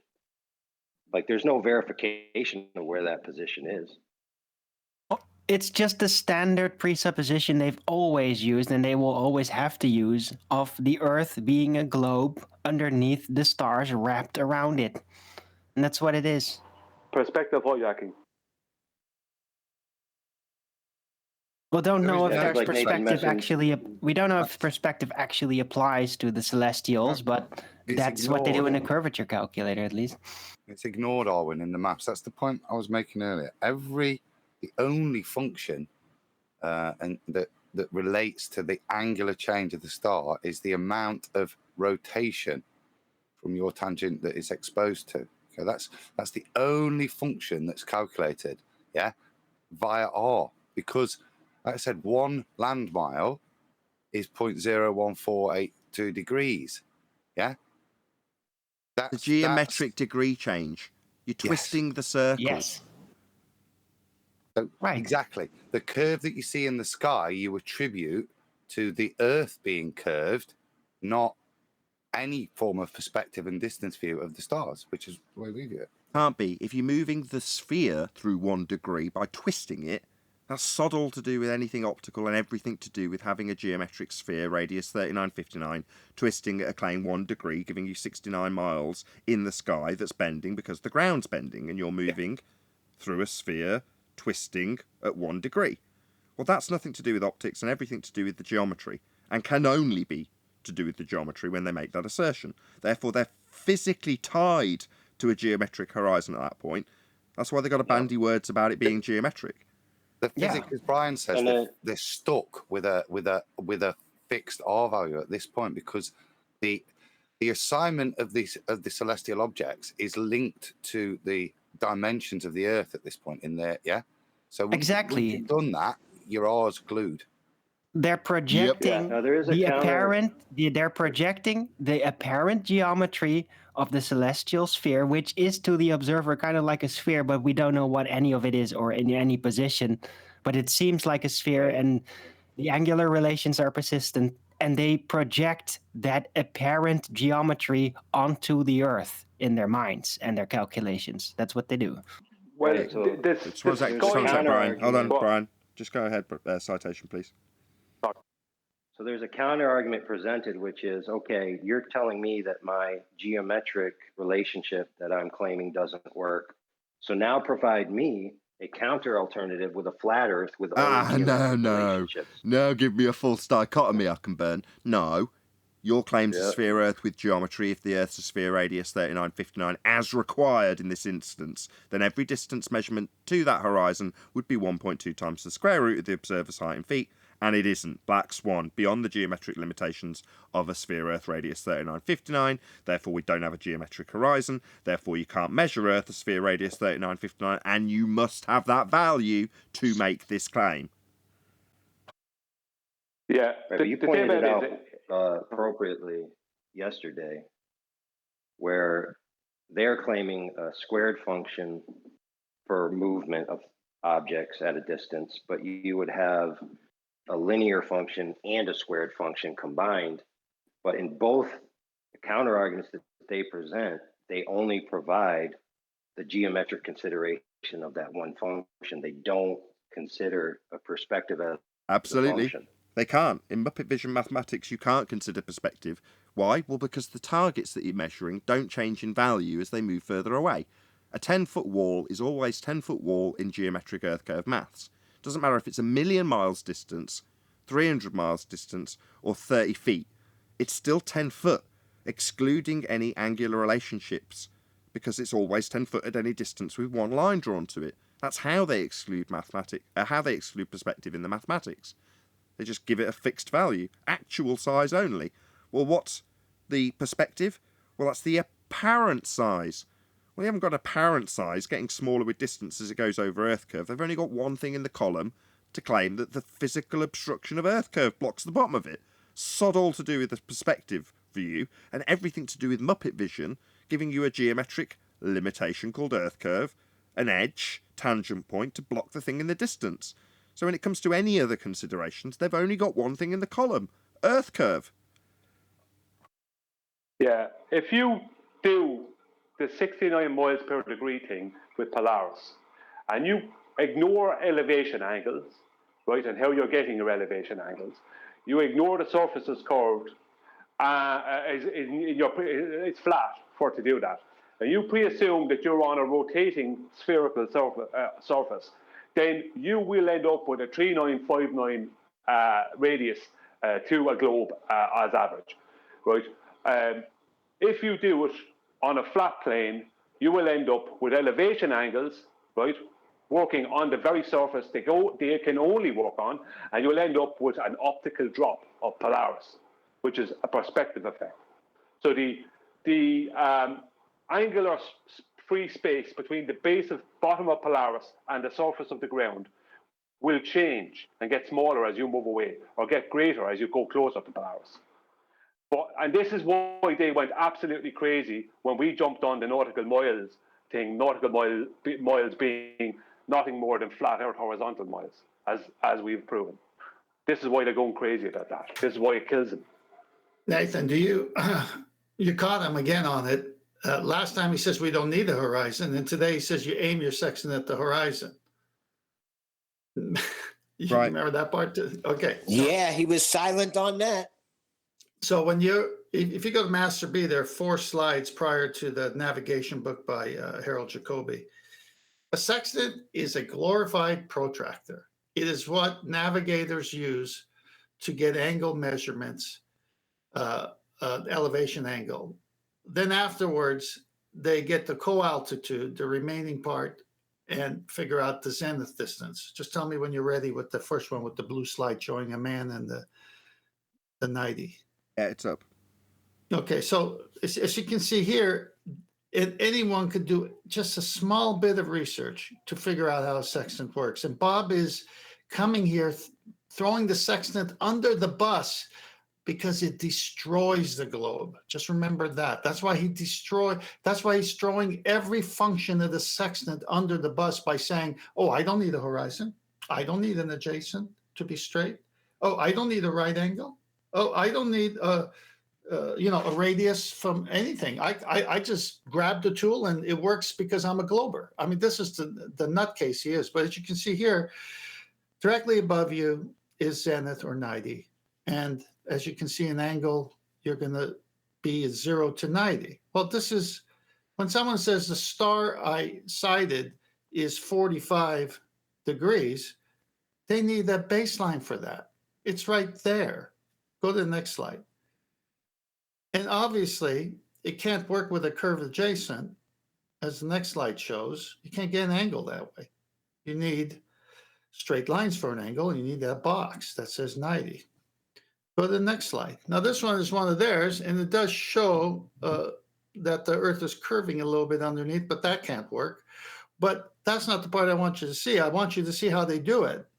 They measure on a flat plane and get a 90. That's why that doesn't work with that yellow arrow curving, because in actuality, it doesn't curve because you can't get a 90 if it curves. But the co-altitude is the zenith distance. Now, this picture right here destroyed Bob today because this is from his own books that he doesn't go to because he never cites anything. And it's telling you that you need an angle, a right angle. And go to the last slide. And this is done on a Mercator map. Height observed, computed, and then the A is your intercept.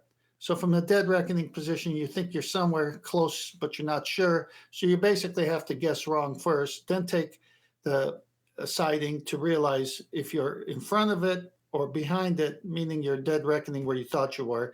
And you do that by the angle. If the angle increases, okay, that you're closer to it. If it decreases, you're further away from where you thought you were, and there's the intercept, and that's the difference of the altitude.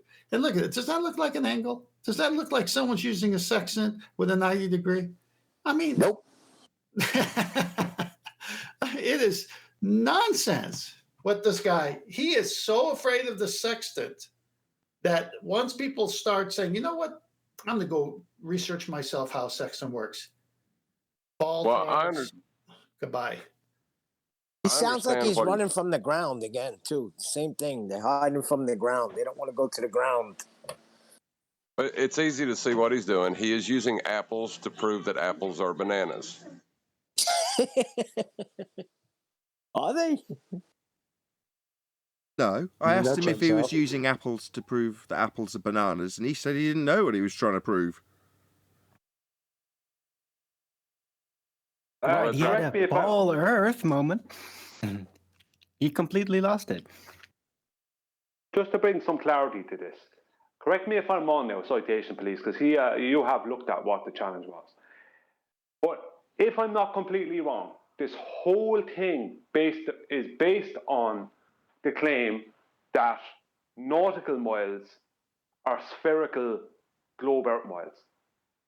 Because if you measure nautical miles in a straight horizontal, if you measure nautical miles in a horizontal fashion, and we do, then that means they're not spherical. They have nothing to do with a spherical Earth. So the whole thing is based around the Polaris claim again. It's back to Polaris, Yeah. Thank you. His assumption is that if you can come back with a correctly derived location, which would be latitude, longitude, then you're conceding latitude, longitude. If you concede latitude, longitude, then you're conceding that they're derived from an angle measurement to Polaris. And then you're conceding that the functional triangle that they claim can only happen if you're rotating away from it over a spherical surface. So in his assumption is if Nathan comes back with math saying, okay, I've derived my latitude, longitude, he's conceded to the globe. Thank you. We don't fall for that nonsense here. But that would be the problem is apples that Bob jumped a step.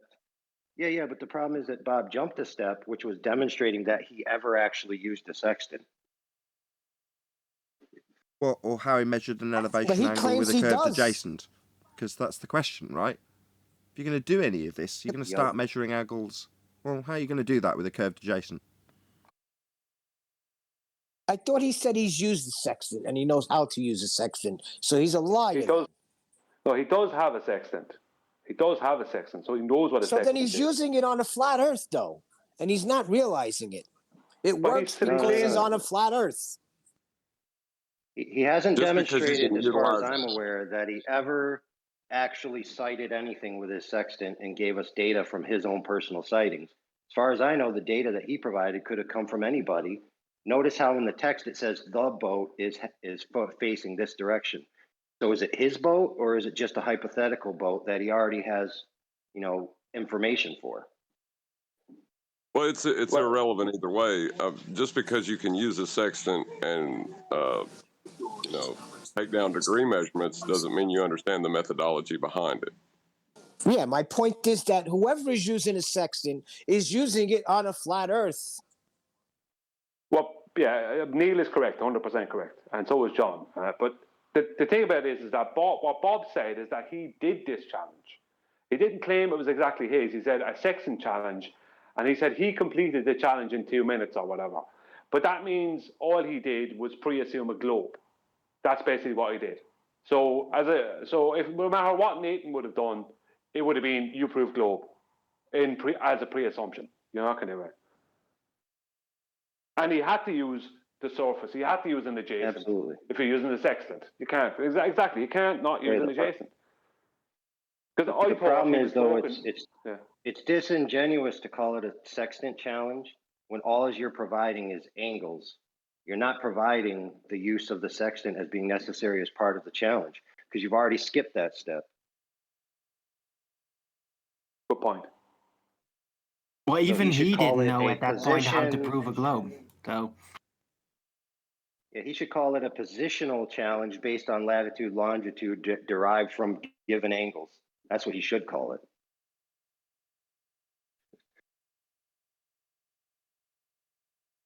It's a dome. Yeah, because that's why I want. That's why I want. And then subtitle that. Oh, I'm not even sure what this proves. But that's why I wanted to know, was he using the surface or not? Because they have been up to this nonsense where they're making a triangle off of the observer's zenith to two different places in the sky, and ignoring the surface completely, which is not what you do with a sextant. But that's what they've been doing. They've been putting the horizontal line across the sky, if you understand what I mean. This is the nonsense they've been at, as opposed to the horizontal baseline of the right triangle. They've been inverting the right triangle, basically. There are no triangles. But we're going to use trig. Did we get a definition for that? Practicing the art of fighting without fighting. Whether it's the bubble sextant or the artificial horizon or that natural horizon where you do use the horizon and do dip, you're just trying to establish horizontal. So the bubble is the artificial horizon for you when you're on an airplane. It gives you that flat baseline. The pan filled with mercury or grease, when done right, gives you that flat baseline at your eye line.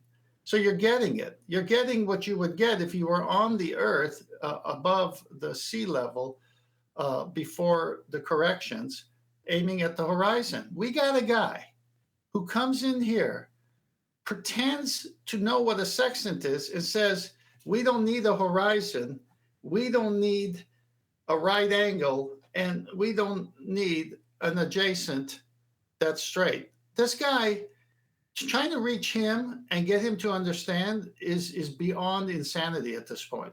Now, he'll embarrass his side every time he comes here, because there is nothing about what he says about the sextant that's true. So he goes to a calculation, he comes on and says, well, solve this for me. Well, what's it going to prove? Oh, I don't know. What I don't understand this guy. This guy's insane. And for us to think that we're going to rehabilitate him is nuts.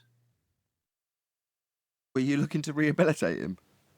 No, not at all. I say shun him. He's a fool. The guy is a fool. He disagrees. He disagrees with his own side and doesn't know what trig is. Doesn't even know what a circle is. He doesn't know what a circle is either. Dude, why shun him? What do you mean by shun him? He is? Not let him on the show? He's welcome. He should be on the show every day. He should Totally be a agree. regular panel member. That's why I gave him That's what he props. does. Agreed. Totally agree. No, I shun him, and I shun him in the sense of putting truth up to his face so the audience could see what a fool he is. You're welcome back anytime. Oh, Bob. that's already been done. That's already been done. You mess with the sextant, you're messing with 10th man directly. I've just mess seen with the sextant. I've just seen too many videos from experts who use sextants, and they would just shun him in such a way that makes us look kind. Listen, he comes on with some sort of equation like he's a hero. I solved it in 2 minutes. Can you do it? Come on, that's kindergarten stuff. Yep. Kindergarten dumb fuck. That's what he is. It's part of the ancient globe earth fighting style of blocking punches with your face. That's why I started going, nah. Yeah, him and Wally have got that down, haven't they? I'm going to block these punches right in my face. Can a kindergartner define trigonometry without triangles? Nobody can. It's not about age or mental capacity. That sucks then. I put those definitions in Master B for you because you asked for them, Nathan. I was going to say, did you get some good sound bites out of that, QE? Because you don't normally ask. You're like, you're going to trim that out? Straight away. I think it's on the regular show, right? He said that during the... I just woke up, right? And all of just that was came on the in live and I stream. heard him say that. Help yourself if you Second? want it. Yeah, it's on the regular show, right? Yeah, that's what I'm saying. It's published now. You don't have to wait for the after show to come out to nab it if you want it. Okay, thanks. Don't say 90. Don't say triangle. No, They no, say no, no, Jason. no, no, no, no, no. Yeah, so when I got to the stage of asking him if, when he told me it had been worked out for me, it would include an R value and a sphere Earth as part of that worked out for me, that was what you were breaking down for us, right, Harp? Just to get us back onto the actual conclusion of this whole debacle. Was it Harp or Citation Police? Yeah, I guess. Yeah, I'm so entwined in this godforsaken chat of yours. That's why I don't I'm have not it really up. paying attention to what you're doing. Yeah, right that's now. why I don't have it up. Sorry. That's okay. It's not Nathan's chat. That's just chat. Oh, this godforsaken chat. Nathan, I got an adapted version of the meme to this scenario. That made it on a live show too, but if you want to go through it, it's up now, Arwen. Go ahead. Oh, it's the same picture, except this time. Very good, Arwen. We don't need the horizon to operate a sextant. We don't need straight line triangles for triangulation. How does this prove the ball Earth? I don't know. Do you have the meme? Put it in Master B so I can give everyone in Discord it. That's the best one to date, because that's basically exactly how it broke down with Bob today. Just read it out once more, Bob. Bob. Arwen. Right. Ha, behold our latest strategy against those pesky flat earthers. We don't need the horizon to operate a sextant.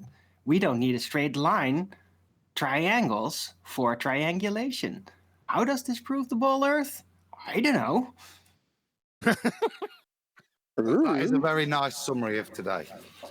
Very good, Arwen. You make this already, Arwen? Damn. Yeah, no, I That's just quick game changed the making, text. I just erase the text and replace it, that's all. It was very quick.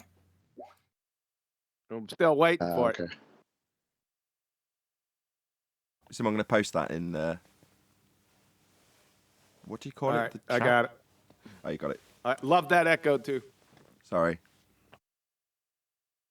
All right, it's in Discord. In Nathan's chat. There's not going to be 4 more hours today. Oh, the show today is 1 o'clock for me, just in case anyone wanted to know. 1 o'clock, 7 p.m. UK. Oh, okay. Is that a permanent thing? Nah, it's 55 degrees today, so this is shooting day. Oh, I see. Just other plans. It's close enough. What are we shooting today? 55 degrees and I'm shoveling 2 feet of snow to get my car out? I don't want to hear it. Yeah, we just came out of the deep freeze, and today is just a magical 55 degrees, and then the rest of the week is going to be cold as shit. So guess what today is? Today's a shooting day. We're going to be shooting trans bob rats. Okay. Sounds like fun. Jolly good. Have fun killing things. Nah, they're just targets, man. Oh, okay. Have fun pretending to kill things. You pretending to kill anything? Gotta kill the target. So what's the point of this exactly? Well, archery, it's righteous, man. Oh, archery. Oh, I assumed you were talking about guns. I like archery. No. I'm good at archery. Yeah. I can. Woohoo! Yeah, archery's good. But you're British. Yeah. Yeah, the Brits are great at that, especially darts. Adam already gave you the French versus English 2 fingers, right? Did you get that story from Adam on Ballbusters? Anybody familiar with this story that Adam told? And obviously no one was listening.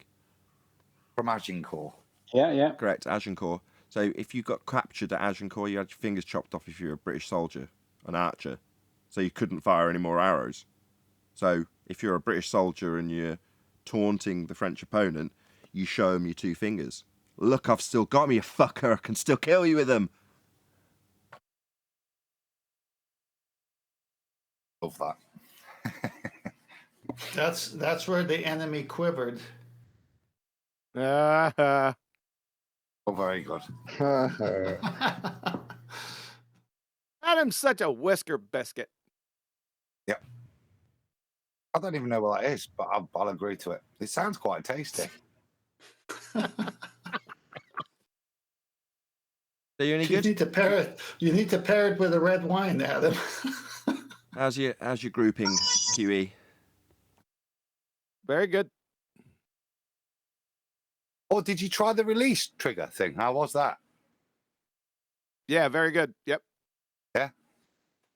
About 50% of women struggle with archery because if you're married or you've got a girlfriend, I'm only talking to the flat earthers here, obviously, then grab hold of your girlfriend's arm, straighten it in front of you, and then put your hand on the outside of her elbow and just gently press. And 50% of women have what's called an overextending elbow. What that means is that the line of your arm, if you're a man, is dead straight if it's extended. Whereas for 50% of women, it isn't. It kinks inwards, which means that as you let go of the string, it will catch the wrist of that woman's arm, normally causing quite a nasty rash.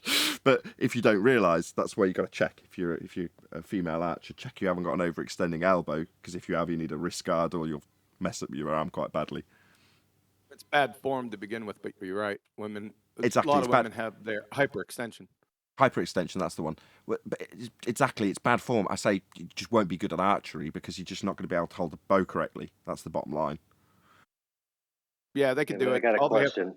Yeah, they could do it. All they have to do is just bend the elbow in a little bit. They're fine. Huh. If they identify as a man, will it heal that condition? Transgender black Jew, I find that highly problematic.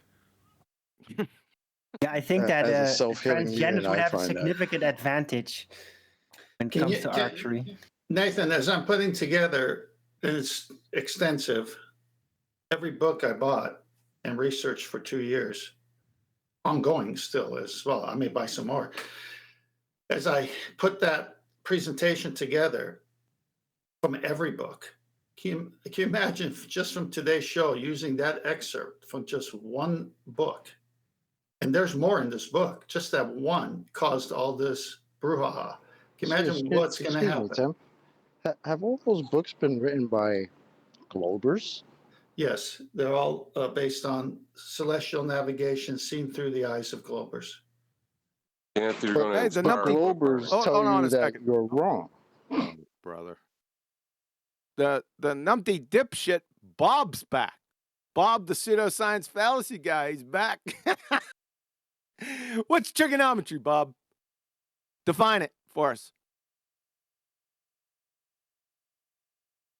Yoo-hoo! Essay! No. Yeah, tell us about this trigonometry that doesn't use straight line angled triangles. You dumbass cracker. You dumbass cracker, you. I'm going to get this out. I'm going to start fucking muting people. You dumbass cracker, Bob. So you tell us that we can use spherical trig, or as you call it, flat earth trig, whatever that is. Is that planar trig? Is that what you're trying to say? Okay. And then you say we're not using any triangles, when trigonometry is the study of fucking triangles. Can you explain that to us, Bob?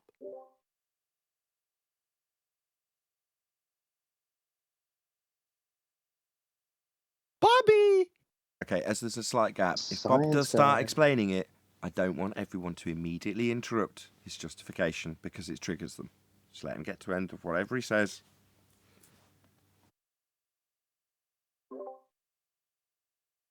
I think he has him muted. He's not muted. He's just come off. No, he has muted. Oh, he was server deafened. He has no. What he's saying is he has me muted. Oh. Would you like to ask him that same question, Nathan? Anybody want to relay QE's trig? Because it's like being in high school. I can't hear what John's saying. You'll have to tell me. Do you want me to relay a message? Because he'll hear me say it or Nathan say it. Feel free, Brian. I want QE to tell me exactly what he wants me to say to him. Oh, he wants me to ask him. My God. Trigonometry. Okay, QE wants to know, Bob, if you will define trigonometry.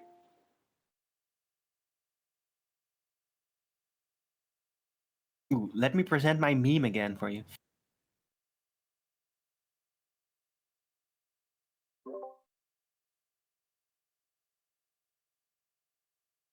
The numpty keeps on coming off mute and not saying anything. Hey, that's a great dumbass meme. cracker. Go ahead and drop out and then come back in. We can't hear you, Bob. If you can drop and rejoin, that'd be helpful. Oh, sorry. That's right. He's got me on mute. I'm really interested in the globe foo now. This art of blocking punches with your face. I got to learn more. I don't have you on mute, QE. I just don't respond to you. Now, does anybody have a position? That's all right. Go ahead, Nathan. Ask him. Does anybody have a position to give me? Shut the fuck up. I don't. You answer the question. Okay. Yeah. Our position is that to do triangulation, you're definitely going to need triangles, but you said you didn't. We're just trying to clarify that. He got muted and left. Which is going to be your fate here in a second. What? What's going on? Friendly fire, friendly fire. He's finished. He's done. Doesn't know what a circle is, doesn't know what trigonometry is, and doesn't know what triangles are. He's finished. If he's got more than 2 subscribers by tomorrow morning, that's him and his mother, then all of his subscribers are dumber than he is. That is the case. I don't think it's necessarily stupid. It's just they're trying to acquire a bias that Bob offers them. So he's catering to an audience that definitely has a thirst. So what are you going to do? No one raised by a loving mother could say the thing Bob says. It must be wolves or something. I mean, if you want to psychoanalyze Bob in terms of his reasoning and reckoning behind what he's doing, then you have at it. But all we can really do is take at face value what he actually says here, and it makes no sense. Me saying he's on the way to the mental hospital, my comedic aside, if you want to call it that, it has nothing to do with the actual information he presented, which made no sense. That's the bottom line. That really is all there is to it. Who cares why he came here and did that, or how he squares that circle in his own mind, or the pain that he'll leave him with afterwards? It's all kind of irrelevant. He desperately needs help. As a human being, he needs to seek help. I don't know what his challenge proves, because from what I can ascertain, it doesn't prove anything other than that Earth is flat. That's all that his challenge will prove. It involves Polaris. Sorry, go on, talk to. I said neither did he. Yeah, well, that's right. What's the point of this? I don't get this. Well, it's kind of like the R argument. You're going to need R for that. And so he puts up this thing for us to do. Well, you're going to need a sextant for that, right? Yeah, that's right. I want you, flat earthers, to use a sextant and tell me how to get this. Well, yeah, but the way a sextant works is an angle measuring device, and you're denying angles as you're talking to us. So what is this? So from what I glean, he's saying, I've already got the angles. Let's not worry about how we measured them. But here they are, and here they are in a global positioning system. So, based on my giving you the parameters that this is going to work within, and you've already got the angles to work off of, where am I? That's his question, right? And Brian's going, well, hold on. If you're deriving this in a sphere way and giving us the parameters that we're going to have to work within and the angles that you've measured, we're not doing anything with the sextant at all. It's a measuring device. What are we measuring? Oh, you've already got the measurements. Well, how'd you get them? Did you get them off a curved adjacent? No, you didn't, did you? You got them off a flat plane. So having the measurements already provided to us in your challenge, does that mean that you've got them from a curved adjacent? No, it don't. Yeah, it's a mathematical claim that requires pre-assumption of a belief for it to mean anything to anyone. That was a good summary, Nathan. So that's the whole point I was trying to say, is to even put this challenge out, he put it on. In fact, I'm looking at it because Righteous put it up. Star 1 Capella times 75512 21st of July, 1982. What the heck? Why is it 1982? I just saw that. Okay. Sextant reading, 28 degrees, 50.2 minutes. Okay, sextant reading. How's a sextant work? He denies how a sextant works, and yet he puts sextant reading. This is sanity. So that was like in the first. Sorry, that's the first line of the challenge. No, the first line of the challenge. Yeah, that's right. The first one says, "I have a sample challenge. If you are interested in trying it, *1 Capella, time 7:55:12, 21st July 1982. Sextant reading, 28 degrees, 50.2 minutes." So it's first line of the first paragraph. If you'd actually read it out, when I was like, "Just read it out to me. Tell me what's laid down in it," we'd have got to that point, and I'd have gone, "All right, measurement with a sextant then. What's that all about?" And we're into proving a flat plane, if he's going to explain how that measurement that's in his challenge was taken.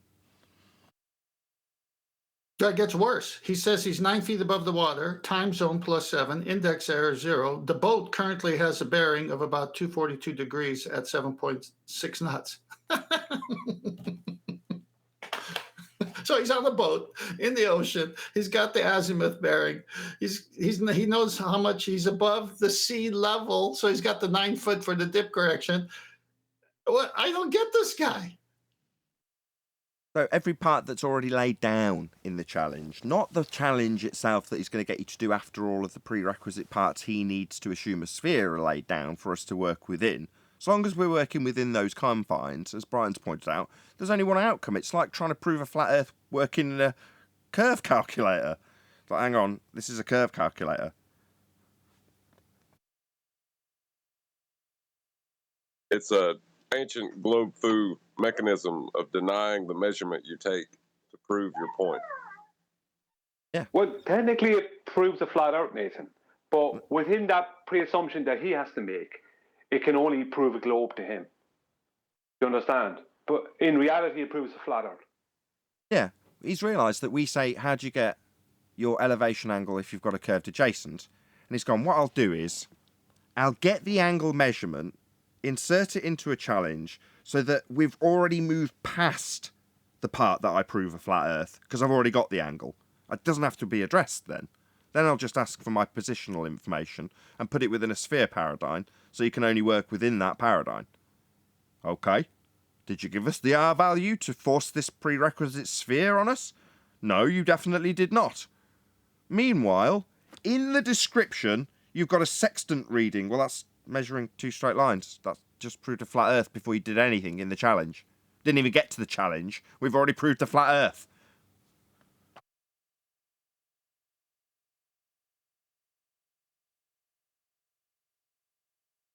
Right, so the anti-flat earthers at this point are mainly trying to focus on how to pull the rug from underneath our feet in our getting closer and closer to prove absolute certainty the Earth is flat, but they don't even have an alternative now. They're just trying to pull the rug underneath us, but they don't have their own mechanics anymore in order. They can't get it fixed anymore, even with the presuppositions. It's becoming a giant mess, and they're losing track of what they're doing. They're obsessed with derailing us, and in the meantime, their own conception is lost in the mist. Yeah. Look in their claim, which will be convoluted, and they may not even know if it proves a sphere at all, for their angle measurement. If they're making an angle measurement from the surface to make any claim, they're going to be doing that with a flat Earth. That's the bottom line. So you just got to wait till they drop in that they've made an angle measurement. Doesn't matter what it's to.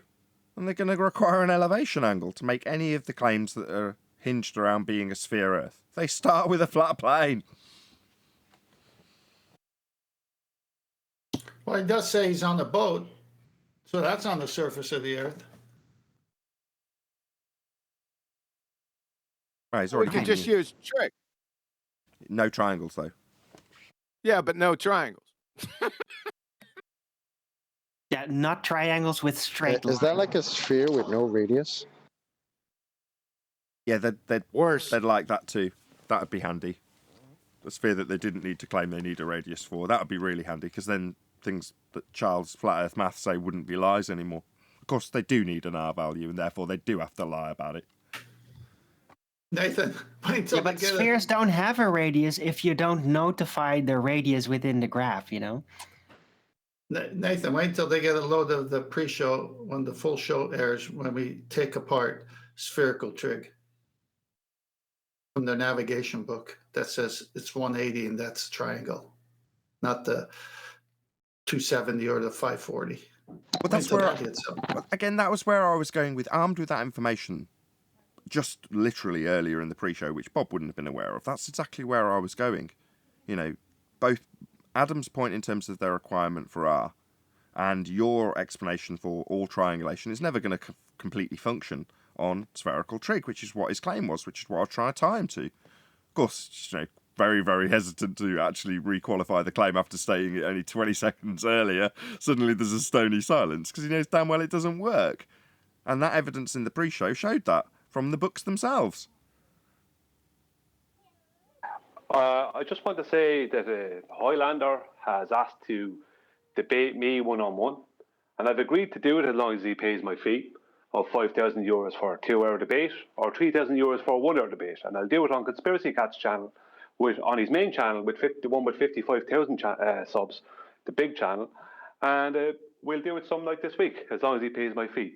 But if he wants to address me personally for free, anytime I'm in here, he's welcome to come in here and address me here. What a gentleman you are. Here now, Highlander. You've got him for free if you want him. I'm here now, Highlander.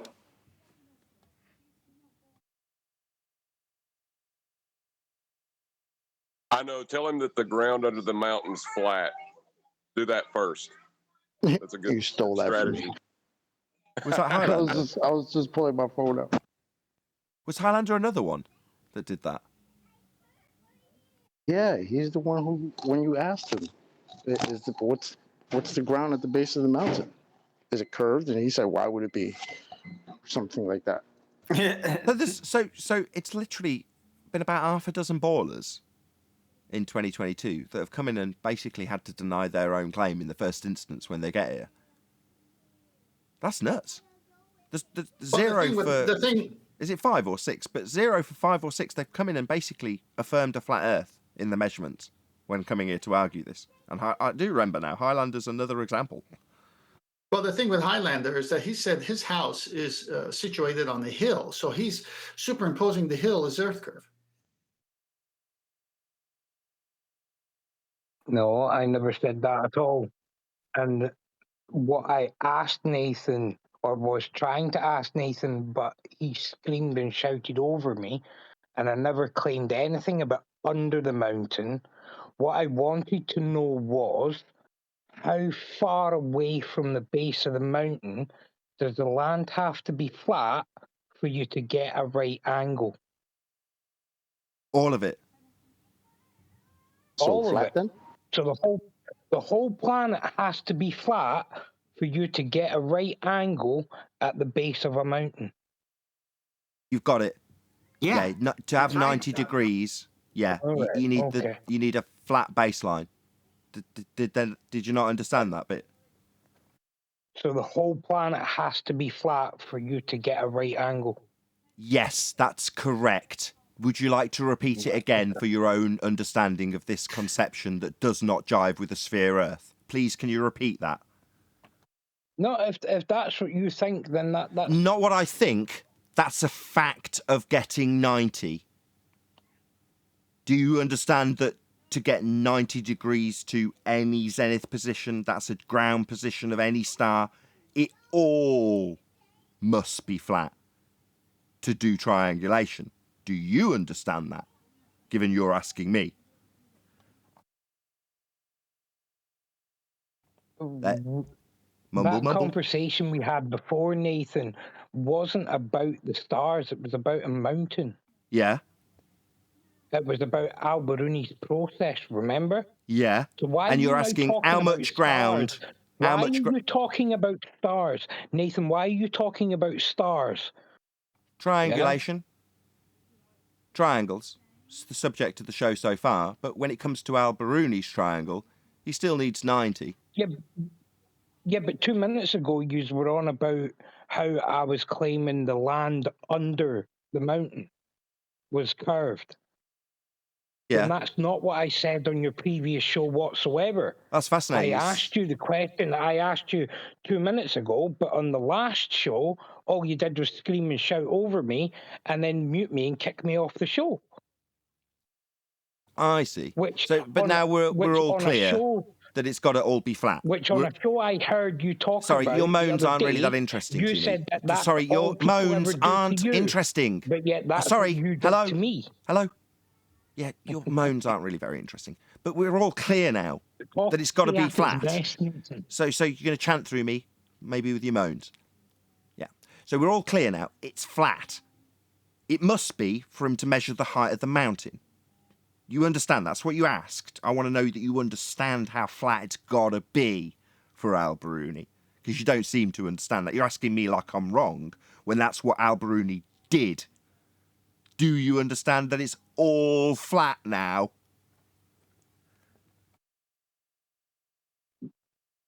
You claim that for Al-Biruni to get that right angle, the whole Earth has to be flat. That's right. And then I qualified it with the stars, but you questioned why I'd qualified that statement about it all being flat with the stars. So clearly you didn't comprehend my qualification of it all being flat with the stars, because you didn't understand why I dropped that in there. That's right. Al-Biruni measured the flat ground under the mountain with a 90 and a triangle, didn't he? Yeah? Further to that, if you want to triangulate your position anywhere on Earth and find out where the hell you are, you can do that also, but the whole Earth has got to be flat to do it. Do you understand now, Highlander? If that's what you're saying, Nathan. No, that's how it's done to get 90 third time. Slow. To get 90, it's all got to be flat. Third time I've pointed it out, you haven't confirmed you understand that. You've made out like it's my claim when it's a geometric fact. If you say so, Nathan. Not if I say so. To get 90, it's got to be flat. That's a basic principle in geometry, not if I say so. Are you thick? Are you literally sub-GCSE level in terms of your geometric understanding? Because it's a fact, not my opinion. Fourth time. Do you understand now that it's all got to be flat to get 90? That's a fact, not my opinion. Fifth time. In Master B are some slides for it, Nathan. I mean, unless you know how to get 90 without it being flat. You got that? Al-Biruni's triangle on screen for the audience as I get chanted through. With the flat baseline. And the triangle that definitely hasn't got a curved adjacent to it. So, yeah, it's flat. Same principle applies to the stars. You didn't seem to understand it. You haven't confirmed that you do now. Earth must be flat to get 90. That was your question. I've answered it 6 times. You haven't confirmed you understand. Seems you're geometrically illiterate, Highlander. No, my question was, do you say that Earth has to be flat to get a 90-degree angle? No. Al-Biruni says it. It's on screen for my audience. Do you understand? Al-Biruni said it. It's on screen now. 7 times. On what screen, Nathan?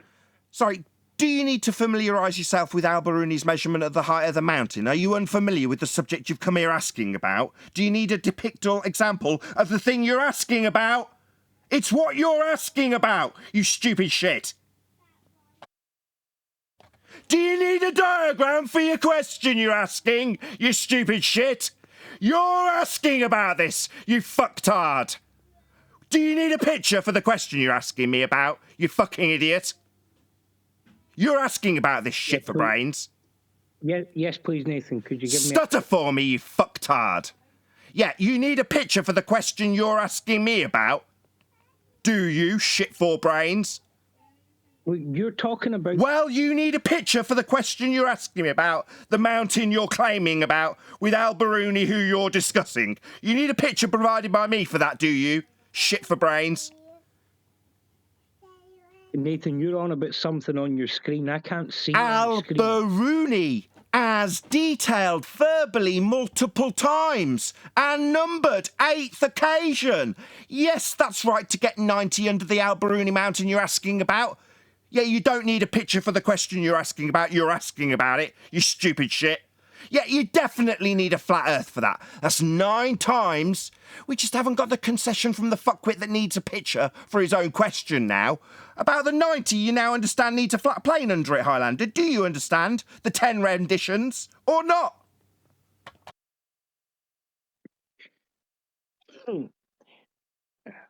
Maybe suggest it's just my claim. Maybe just suggest it's my suggestion. Again. Because that worked well when I've got Al-Biruni, the very question you're asking about, on screen. Maybe you'd like me to provide a picture of the question you're asking, rather than obfuscate for the 11th time. You understand it needs to be flat to get the 90 now. Maybe chant through the 11th rendition that you haven't answered yet. You just gave us stony silences and obfuscations. Now you seem to be chuckling. Nathan, how many times do I have to tell you I can't see any screen?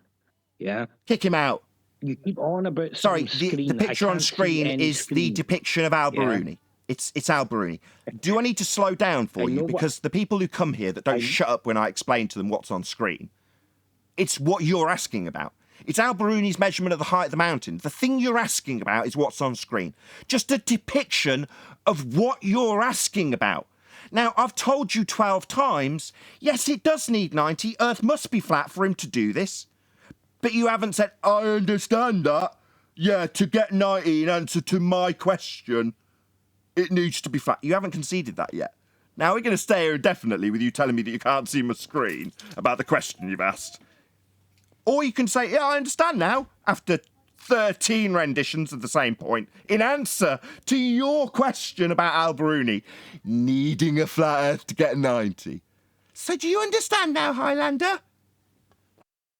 Nathan, you need to stop talking to actually hear somebody reply to you, yeah? You ramble on and on and on. Fuckwit, you need a flat earth, bitch. Yeah, you're gonna need 90 and a flat earth to get it.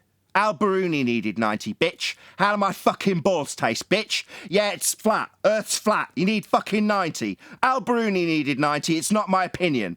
Now suck my balls, Fundy.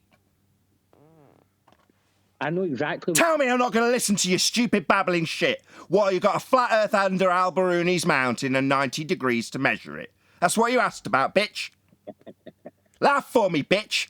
You're a fundy fuckwit with a globe belief, and Al-Biruni's proving it flat. You're here to ask about it because you couldn't quite believe how much you professed it's flat when you came here last time. So now what? Chuckles? Yeah, it needs to be flat. 90, yeah, it needs it flat earth. That's right. That's what you asked about. 15 times I've told you. Yeah, Al-Biruni needed a flat earth, mate. Part of this aren't you getting? He's got the picture, Nathan. So, Highlander numpty dipshit.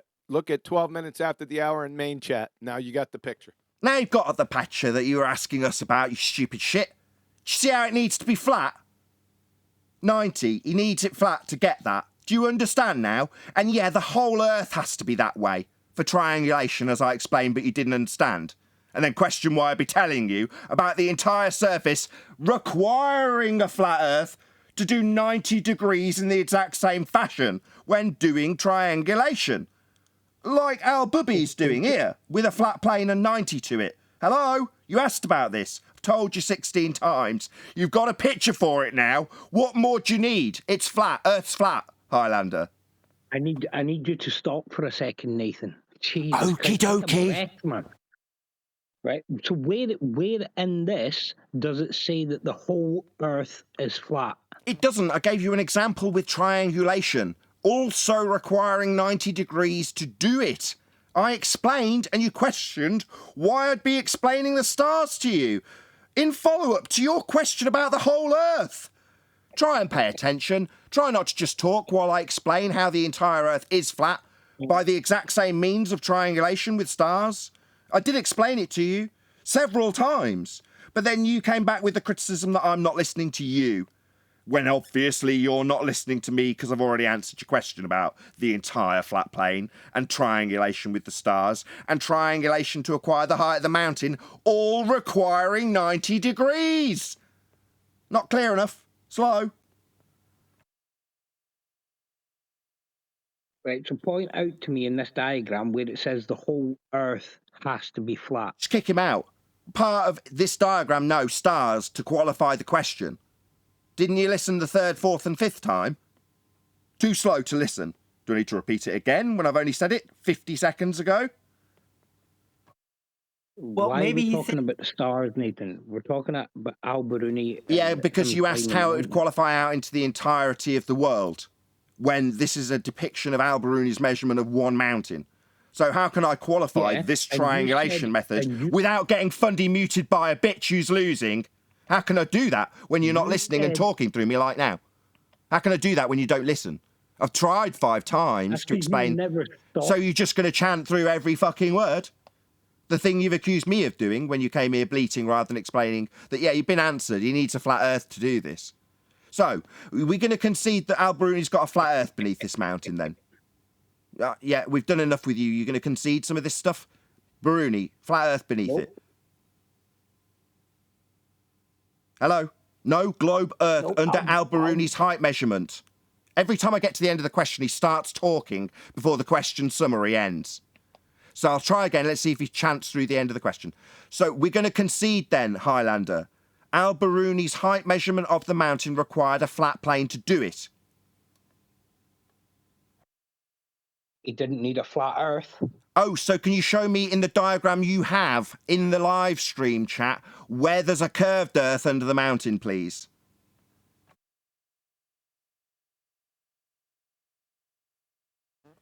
Cat got your shit for brains retarded tongue? Show me the curve under it then, you fuckwit. It's a diagram, it's not... Sorry, so no curve underneath it then? The explanation for why it hasn't got a curved earth under his height measurement that absolutely requires it to be flat to get 90 to it? You're saying it's just a diagram, therefore, oh well, what use is it to show a curved earth? Just show me the curve.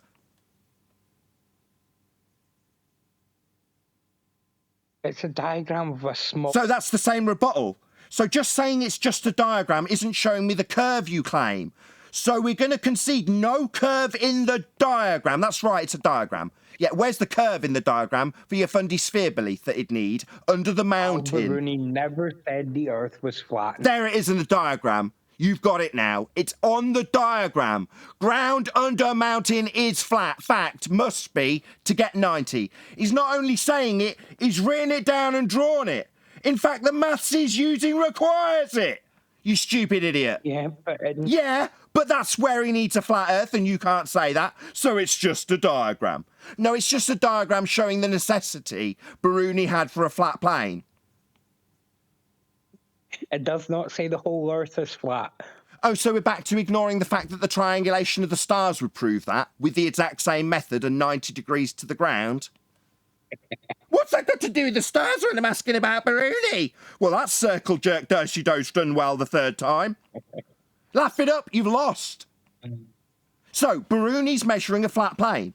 Maybe fourth attempt, it's just a diagram. Maybe ask me how this relates to the entirety of Earth, when I've already done that with the stars on several occasions. So, in relation to this diagram, when you don't offer up some subterfuge about how this should somehow prove the whole Earth's flat, Al-Biruni's measuring Earth flat in this measurement of the mountain, Highlander. That's 17 times. It's a question you asked me, but you don't seem to want to acknowledge the answer, coward. No, I acknowledged your answer. I asked a question, you said... You acknowledge my answer, so do that now for me, nice and clear and concise for my audience. You appreciate to get 90, Al-Biruni measured this mountain on a flat plane then, Highlander. You understand that? That's 19 renditions. No, what I said... So, no, you just told me you did understand my answer. So you're not conceding, even though I've put it to you 19 times. It's on the diagram. It's in the trig. It must be flat for him to measure it. 20 times. That's like me. Stutter for me, bitch. That's right, it must be flat to get 90. Like you were asking about? That's right, Highlander. I just need you to say I understand that. Now you've asked about it and I've answered you 20 times, with lots of fundy muting in between. Yeah, laugh it up, you've lost. Al-Biruni needs a flat earth to measure the height of the mountain. You just need to, after 21 times of me answering that question you had about it, say, yeah, I understand Al-Biruni needs earth to be flat. No, he doesn't, Nathan. Yeah, it's on this diagram. The trig would dictate it. He couldn't measure this triangle with a curved adjacent. When I asked you where the curved adjacent is, you said it's just a diagram.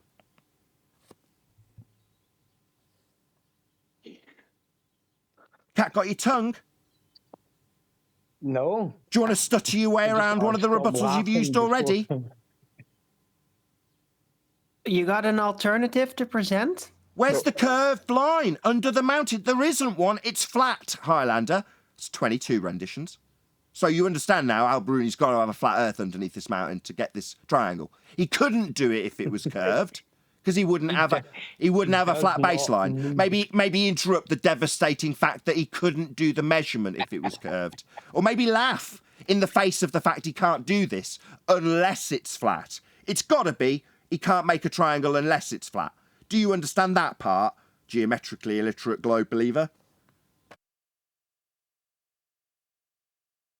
Right, so if I was to do the same thing here outside my house where I know my driveway is flat, I couldn't get a right angle, no? Sorry, Al-Biruni, the question you had originally, regardless of what you're going to do on your fucktard driveway, is a flat plane required to do trig with triangles. That's what Al-Biruni's doing, and it's what you asked about. Now, in spite of 23 renditions of the answer that, yes, Al-Biruni absolutely, unequivocally must have a flat plane, because he couldn't do the trig if he didn't have one, it doesn't seem that you're going to concede that. You're just going to ask me about measuring your tarmac. Earth to be flat. Sorry, why are you chanting through me? Fundy muting the painful truth that Al-Biruni's got a flat plane? Why are you chanting through me?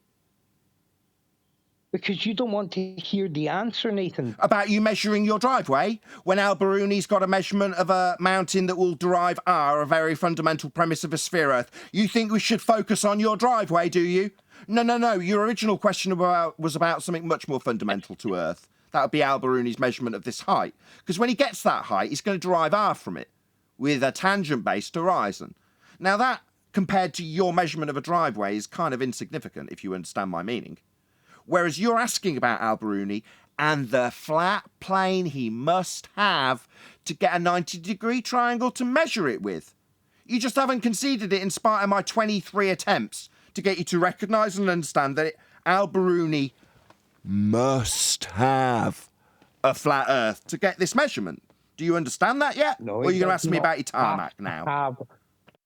He does not have to have the whole Earth being... Sorry, is it about the whole Earth when I've already explained that with the stars when you asked about it 3 times previous? So go on to suddenly Al-Biruni's measurement of the mountain won't have anything to do with the whole Earth. Yet, Will, I've just explained that about a minute ago. He's going to derive an R value for the whole Earth utilising this height measurement, which he must get from a flat plane, Highlander. So while you want to just ignore that this height measurement will go on to derive an entire Earth radius, that's exactly what it's going to be used for. So we're going to establish how he gets the height because he's going to be measuring the whole Earth with it. You understand that now, Highlander? So let's not say this has nothing to do with the whole of Earth.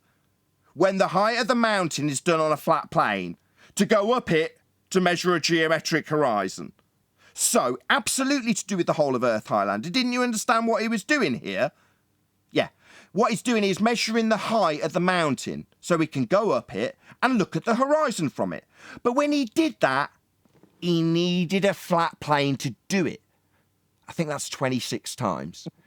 So, do you understand to measure the height, he's going to need a flat plane to get the 90 for the triangle he does it with? Do you understand that now, Highlander? And when he does that to derive the R value for the whole of the Earth that you're now denying this has anything to do with, he did it with a flat baseline first. Do you understand that now, Highlander? Can you run that by me one more time? Sure. Al-Biruni measured a flat Earth to get the height of the mountain. After measuring a flat Earth, which he must have to get the height of the mountain, he goes up the height of the mountain to measure a dip to a presupposed geometric horizon to give him a measurement for, quote, the whole of Earth. So when you tried to segue away from this being about the whole of Earth, I say no, that's the purpose of him measuring the height. Off a flat plane, which you haven't conceded in 27 attempts. I can't believe you said that again. That's very high-pitched indeed.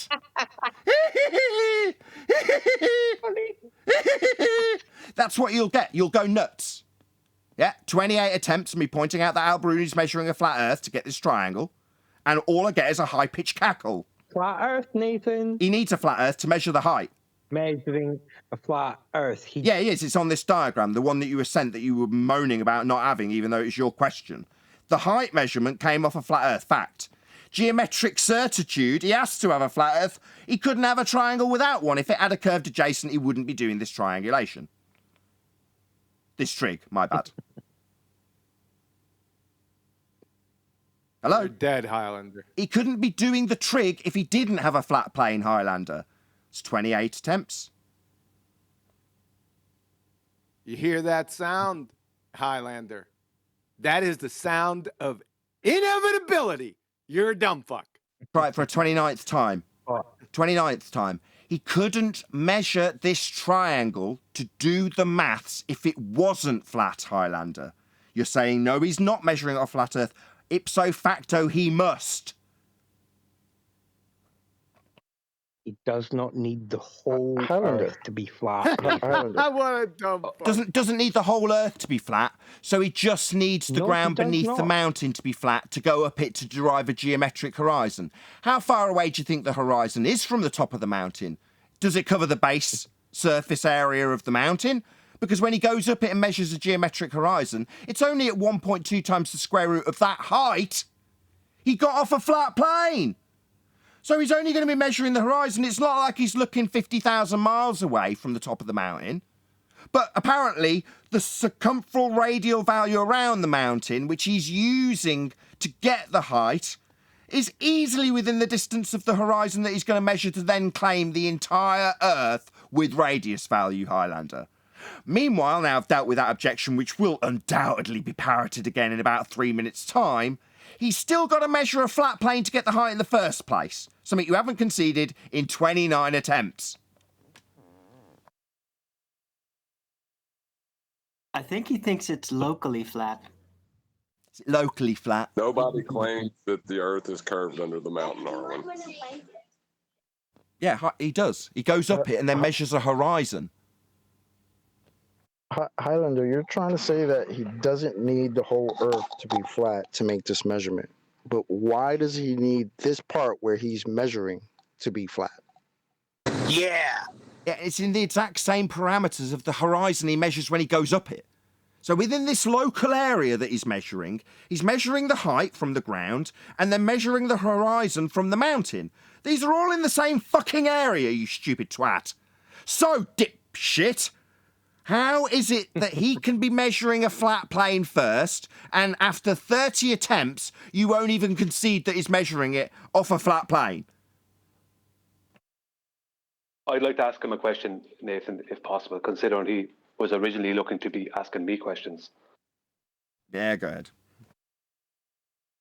Highlander, as you're claiming a tangent plane to your sphere, could you please tell me the maximum size a tangent plane can be on your globe Earth? The maximum size a tangent plane can be? Yes. But what are you measuring? That's irrelevant. I asked you a question. What is the maximum size a tangent plane can be on your globe Earth?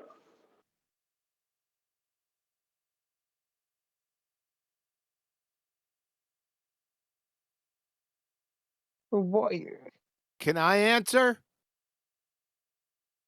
If you want, Kiwi, yeah. 0.0 0.00 millimeters. Correct. We covered it earlier with Exactly. John. You can't have a tangent. It's a curved surface. It doesn't have any flat surfaces on it at all. None.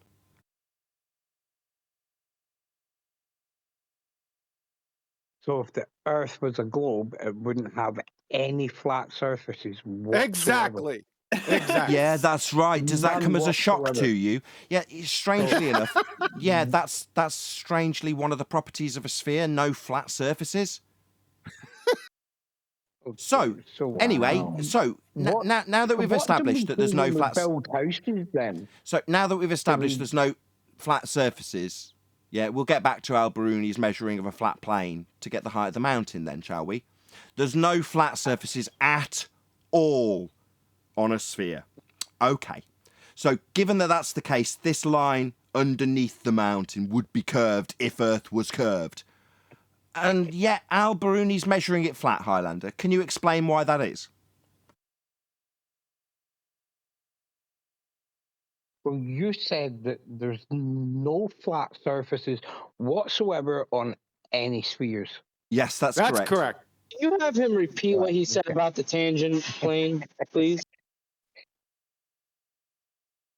Yes, that's correct. Sorry. Yeah. We covered that. Yes, that's correct. And can you explain, given that there's no flat surfaces on a sphere, why Al-Biruni must use a flat surface to get the height of the mountain? If there's no flat surfaces on a sphere, why would he do such a thing? Can you explain it to me, please, Highlander?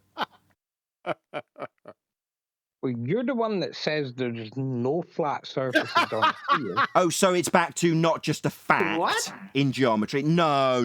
It's just something Nathan claims. No flat surfaces on a sphere. So let me get this straight. You want to argue that your sphere is using flat surfaces. Is that correct?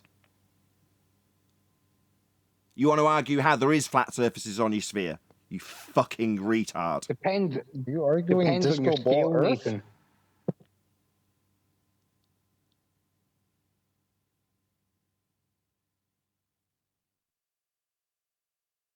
Come again, Highlander? I said it depends on the scale. No, at any scale, there are no flat surfaces on a sphere. You are retarded.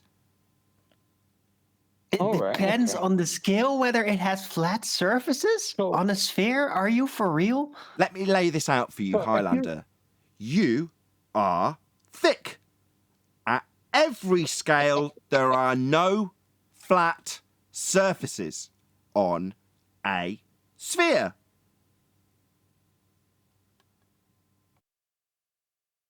Sorry, do you like a flat earther teaching you basic geometric principles? Do you like this?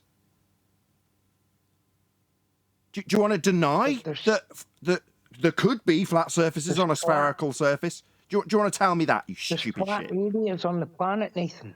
We build houses on them. That's fascinating. Welcome to Flat Earth. Yeah, you're going to need a flat plane for that. So when they measure those houses, how do they measure the elevation angle with a curved adjacent, Highlander? You want the question again? When they build the houses, how do they build them with an elevation angle taken from a curved adjacent? Do they measure an elevation angle before Absolutely. putting the bricks together? Yep. They do? Yep. All right, okay. I've never built a house, Nathan. So I wouldn't why know the about building fuck are you talking about this, you stupid retard? You don't have the slightest clue what you're claiming, in other words. You don't think you need to acquire a nice flat area first. You don't think that's necessary. You think your house is built on a little teeter-tottering curved surface, do you? You fucking retard. So, when I ask you, given that, they're going to be establishing a flat plane to build on. Absolutely, they use things like levels. My house is... Yeah, I know that you're a fuckwit. And the guy who just said, I don't really know why I'm asking this question, is going to interrupt every fucking word I say. Yeah, I know. You don't like being told that there are no flat surfaces on a sphere, or that Al-Biruni's absolutely measuring a flat plane to get his height at the mountain. You don't like these things, sphere believer. You can't tolerate them. You give me your high-pitched squealing giggle when you hear them, don't you? So funny, Nathan. Actually, my house is built on a So hill, what about this Al-Biruni and the mountain road- you came in about? Right. Al-Biruni, flat plane underneath the mountain. You're going to explain that to us? I've asked you to explain it. You're jumping all over the place, Nathan. Yeah, it's me all over the place, back on the same question he came in and asked us about. I'm really all over the place wanting to focus on that question you asked me about Al-Biruni and the flat plane under the mountain. My God, I'm all over the shop. No, I'm not. No, I'm absolutely on track about the flat plane underneath the mountain that Al-Biruni measures. You're not explaining that, given there's no flat planes on a spherical surface. You haven't justified that. You haven't squared that circle, so to speak. Do you want to try, Highlander? But yet they build houses on hills, yeah? But yet, according to you, the whole Earth has to be flat for them to build houses on them, yeah? All or nothing fallacy. Do they build all or houses nothing flat? fallacy? New one on me, but very useful in this circumstance. So no, I'm asking about very specifically about the question he came in with originally about the measurement of the height of the mountain that Al-Biruni performed with a flat plane beneath it, and he's going to chant through that when I summarise it. Because no, actually, we're talking about the process of building houses on hills. Because generally speaking, if you live on a hill, you're going to be sliding down the side of it when you're in on your floorboards. They don't build them flat, do they? This is all about how houses are built on curves. No, it was originally about this mountain. Hang on. He denied that when I said that at the beginning. Now he brings it up. But I'm trying to find out, is his house built, like, flat, or is it at an angle? Highlander? What's your floor like? Is it flat? Yeah. Are you always going uphill? Yeah, flat and level. So this is a crap argument. They build houses on hills. Yeah, they build them flat. That's right. So this is a crap argument that definitely isn't proving sphericity. Okay, right, well, we can move past this house argument then, can't we? Given that they're building them flat. And in no way does this in any way suggest that any of the processes is getting them closer to sphericity. It's getting them closer to flatness to build the house. Wonderful example, welcome to Flat Earth. Meanwhile, you haven't explained about your question with Al-Biruni and the line underneath the mountain that's giving him 90 degrees. That's a flat Earth he's using. Now, given spheres don't have those, do you want to explain why Al-Biruni's measuring the mountain's height off a flat plane? Go. No, Nathan, you're the one that said the Earth can't have flat surfaces if it's a sphere. That's correct. Spheres don't have flat surfaces. Welcome to Flat Earth. Right, so why don't we measure the flatness of the Earth over land? Why do you always... Why don't we measure the flatness of the Earth over the land? We do. Yeah? I gave you an example earlier with triangulation. Yeah, that's angle measurements. Measurements. Hello? That requires a flat plane also. I covered it 4 times. And Arwen, not just welcome to Flat Earth. Welcome to geometry. Yep. They have no clue. Highlander, do you understand what he's asking you for the past, 40 minutes? Let me break it down for you. He's asking, why did Al-Biruni use planar trigonometry to conclude a spherical radius? That's the question. Huh? Okay, let me try it again. Why did Al-Biruni use planar flat trigonometry to conclude a spherical radius? You can't answer anything. Go away. You're just a cherry picking. You want me to say it again? No, nobody wants to hear you. Oh, no one wants to hear me. I now. do. I want to hear him again. It's the same. He's summarising the question I asked you 30 times. He's summarising that question. That's all he's doing. Hold on, get it correct. None of you anti-flat earthers want to hear QE. Can somebody else ask him? All he's done is summarise my question, Highlander. No, because anytime we say anything to QE, right, he just mutes people. Can somebody just an ad ask hom. him the question? It's just listening. ad homing QE now. So same principle. Just start the same process with QE because QE's asking him rather than me. Somebody else ask him. Anybody at all. Anybody at all. Hold on. Highlander, shut up. Hold on. Highlander, Anybody. Go on. Highlander, this is 10th man. How can you use planar trigonometry to conclude a spherical radius?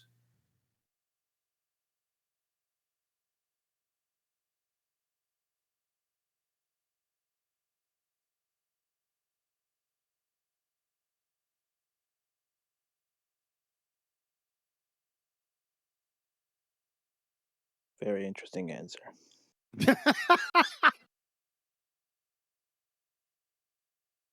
Let's leave him. Let's see if we can have a world record silence.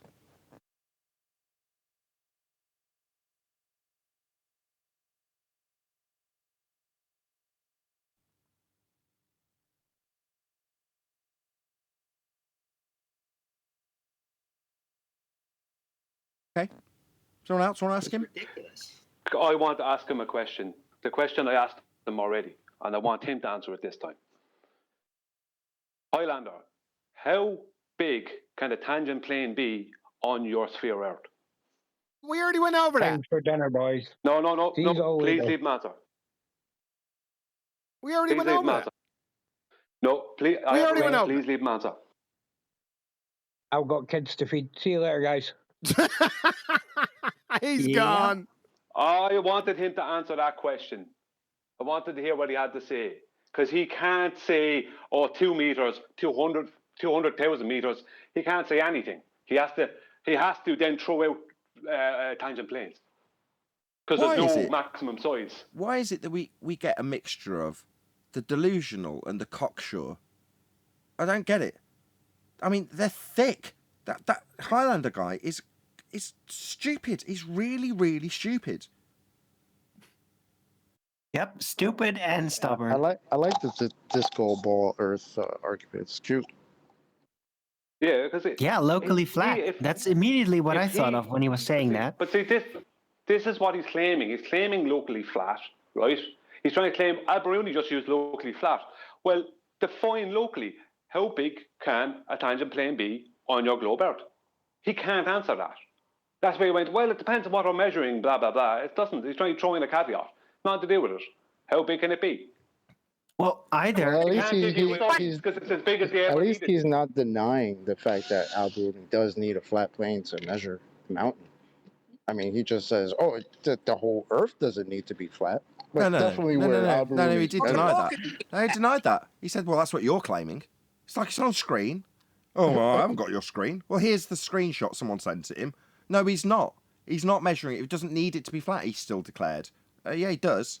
And then he gets qualified in a different way. How is it possible that he can only use planar trig? That's what he's using. It's on screen to derive a spherical R value.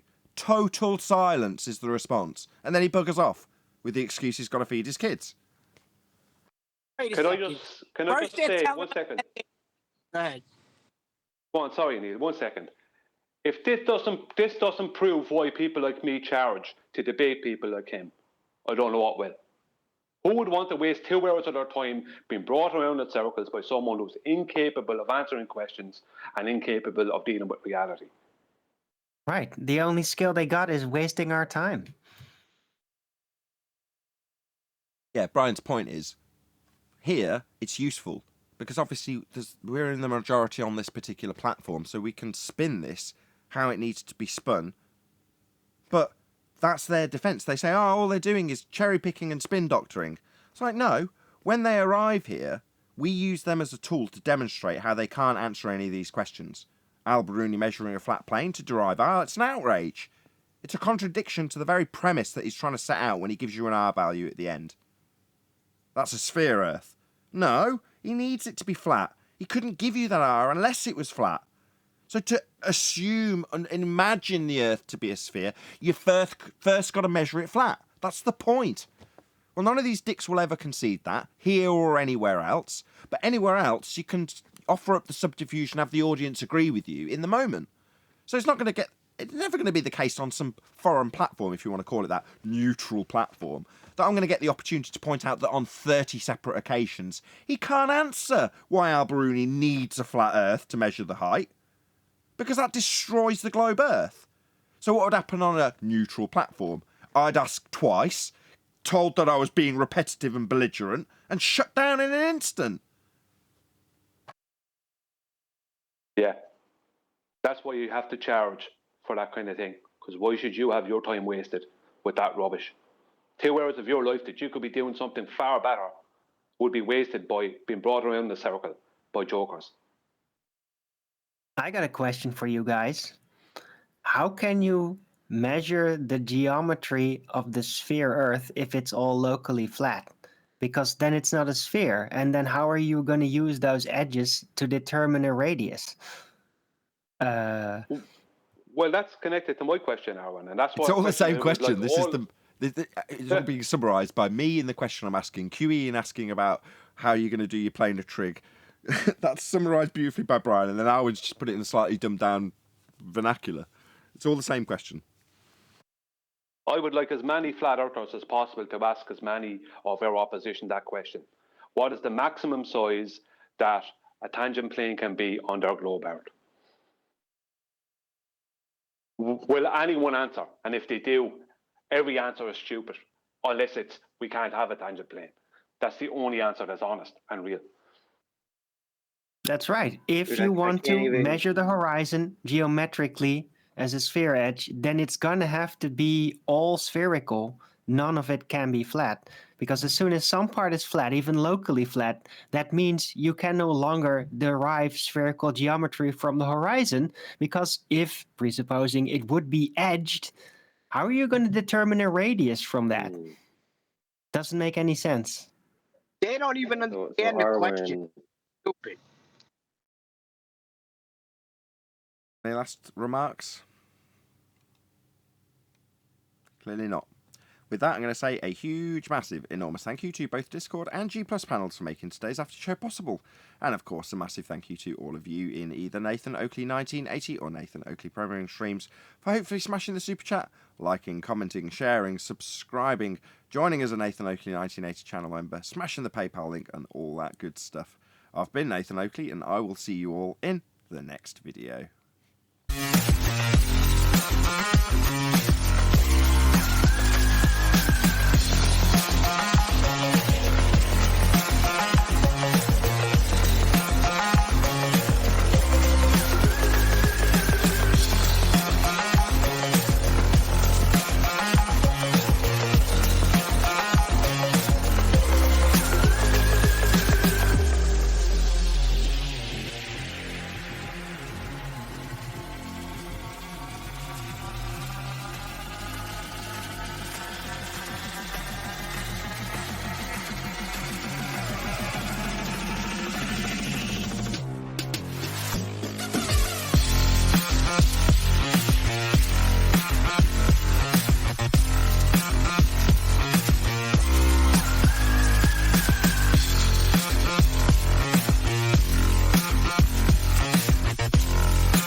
What a lovely day!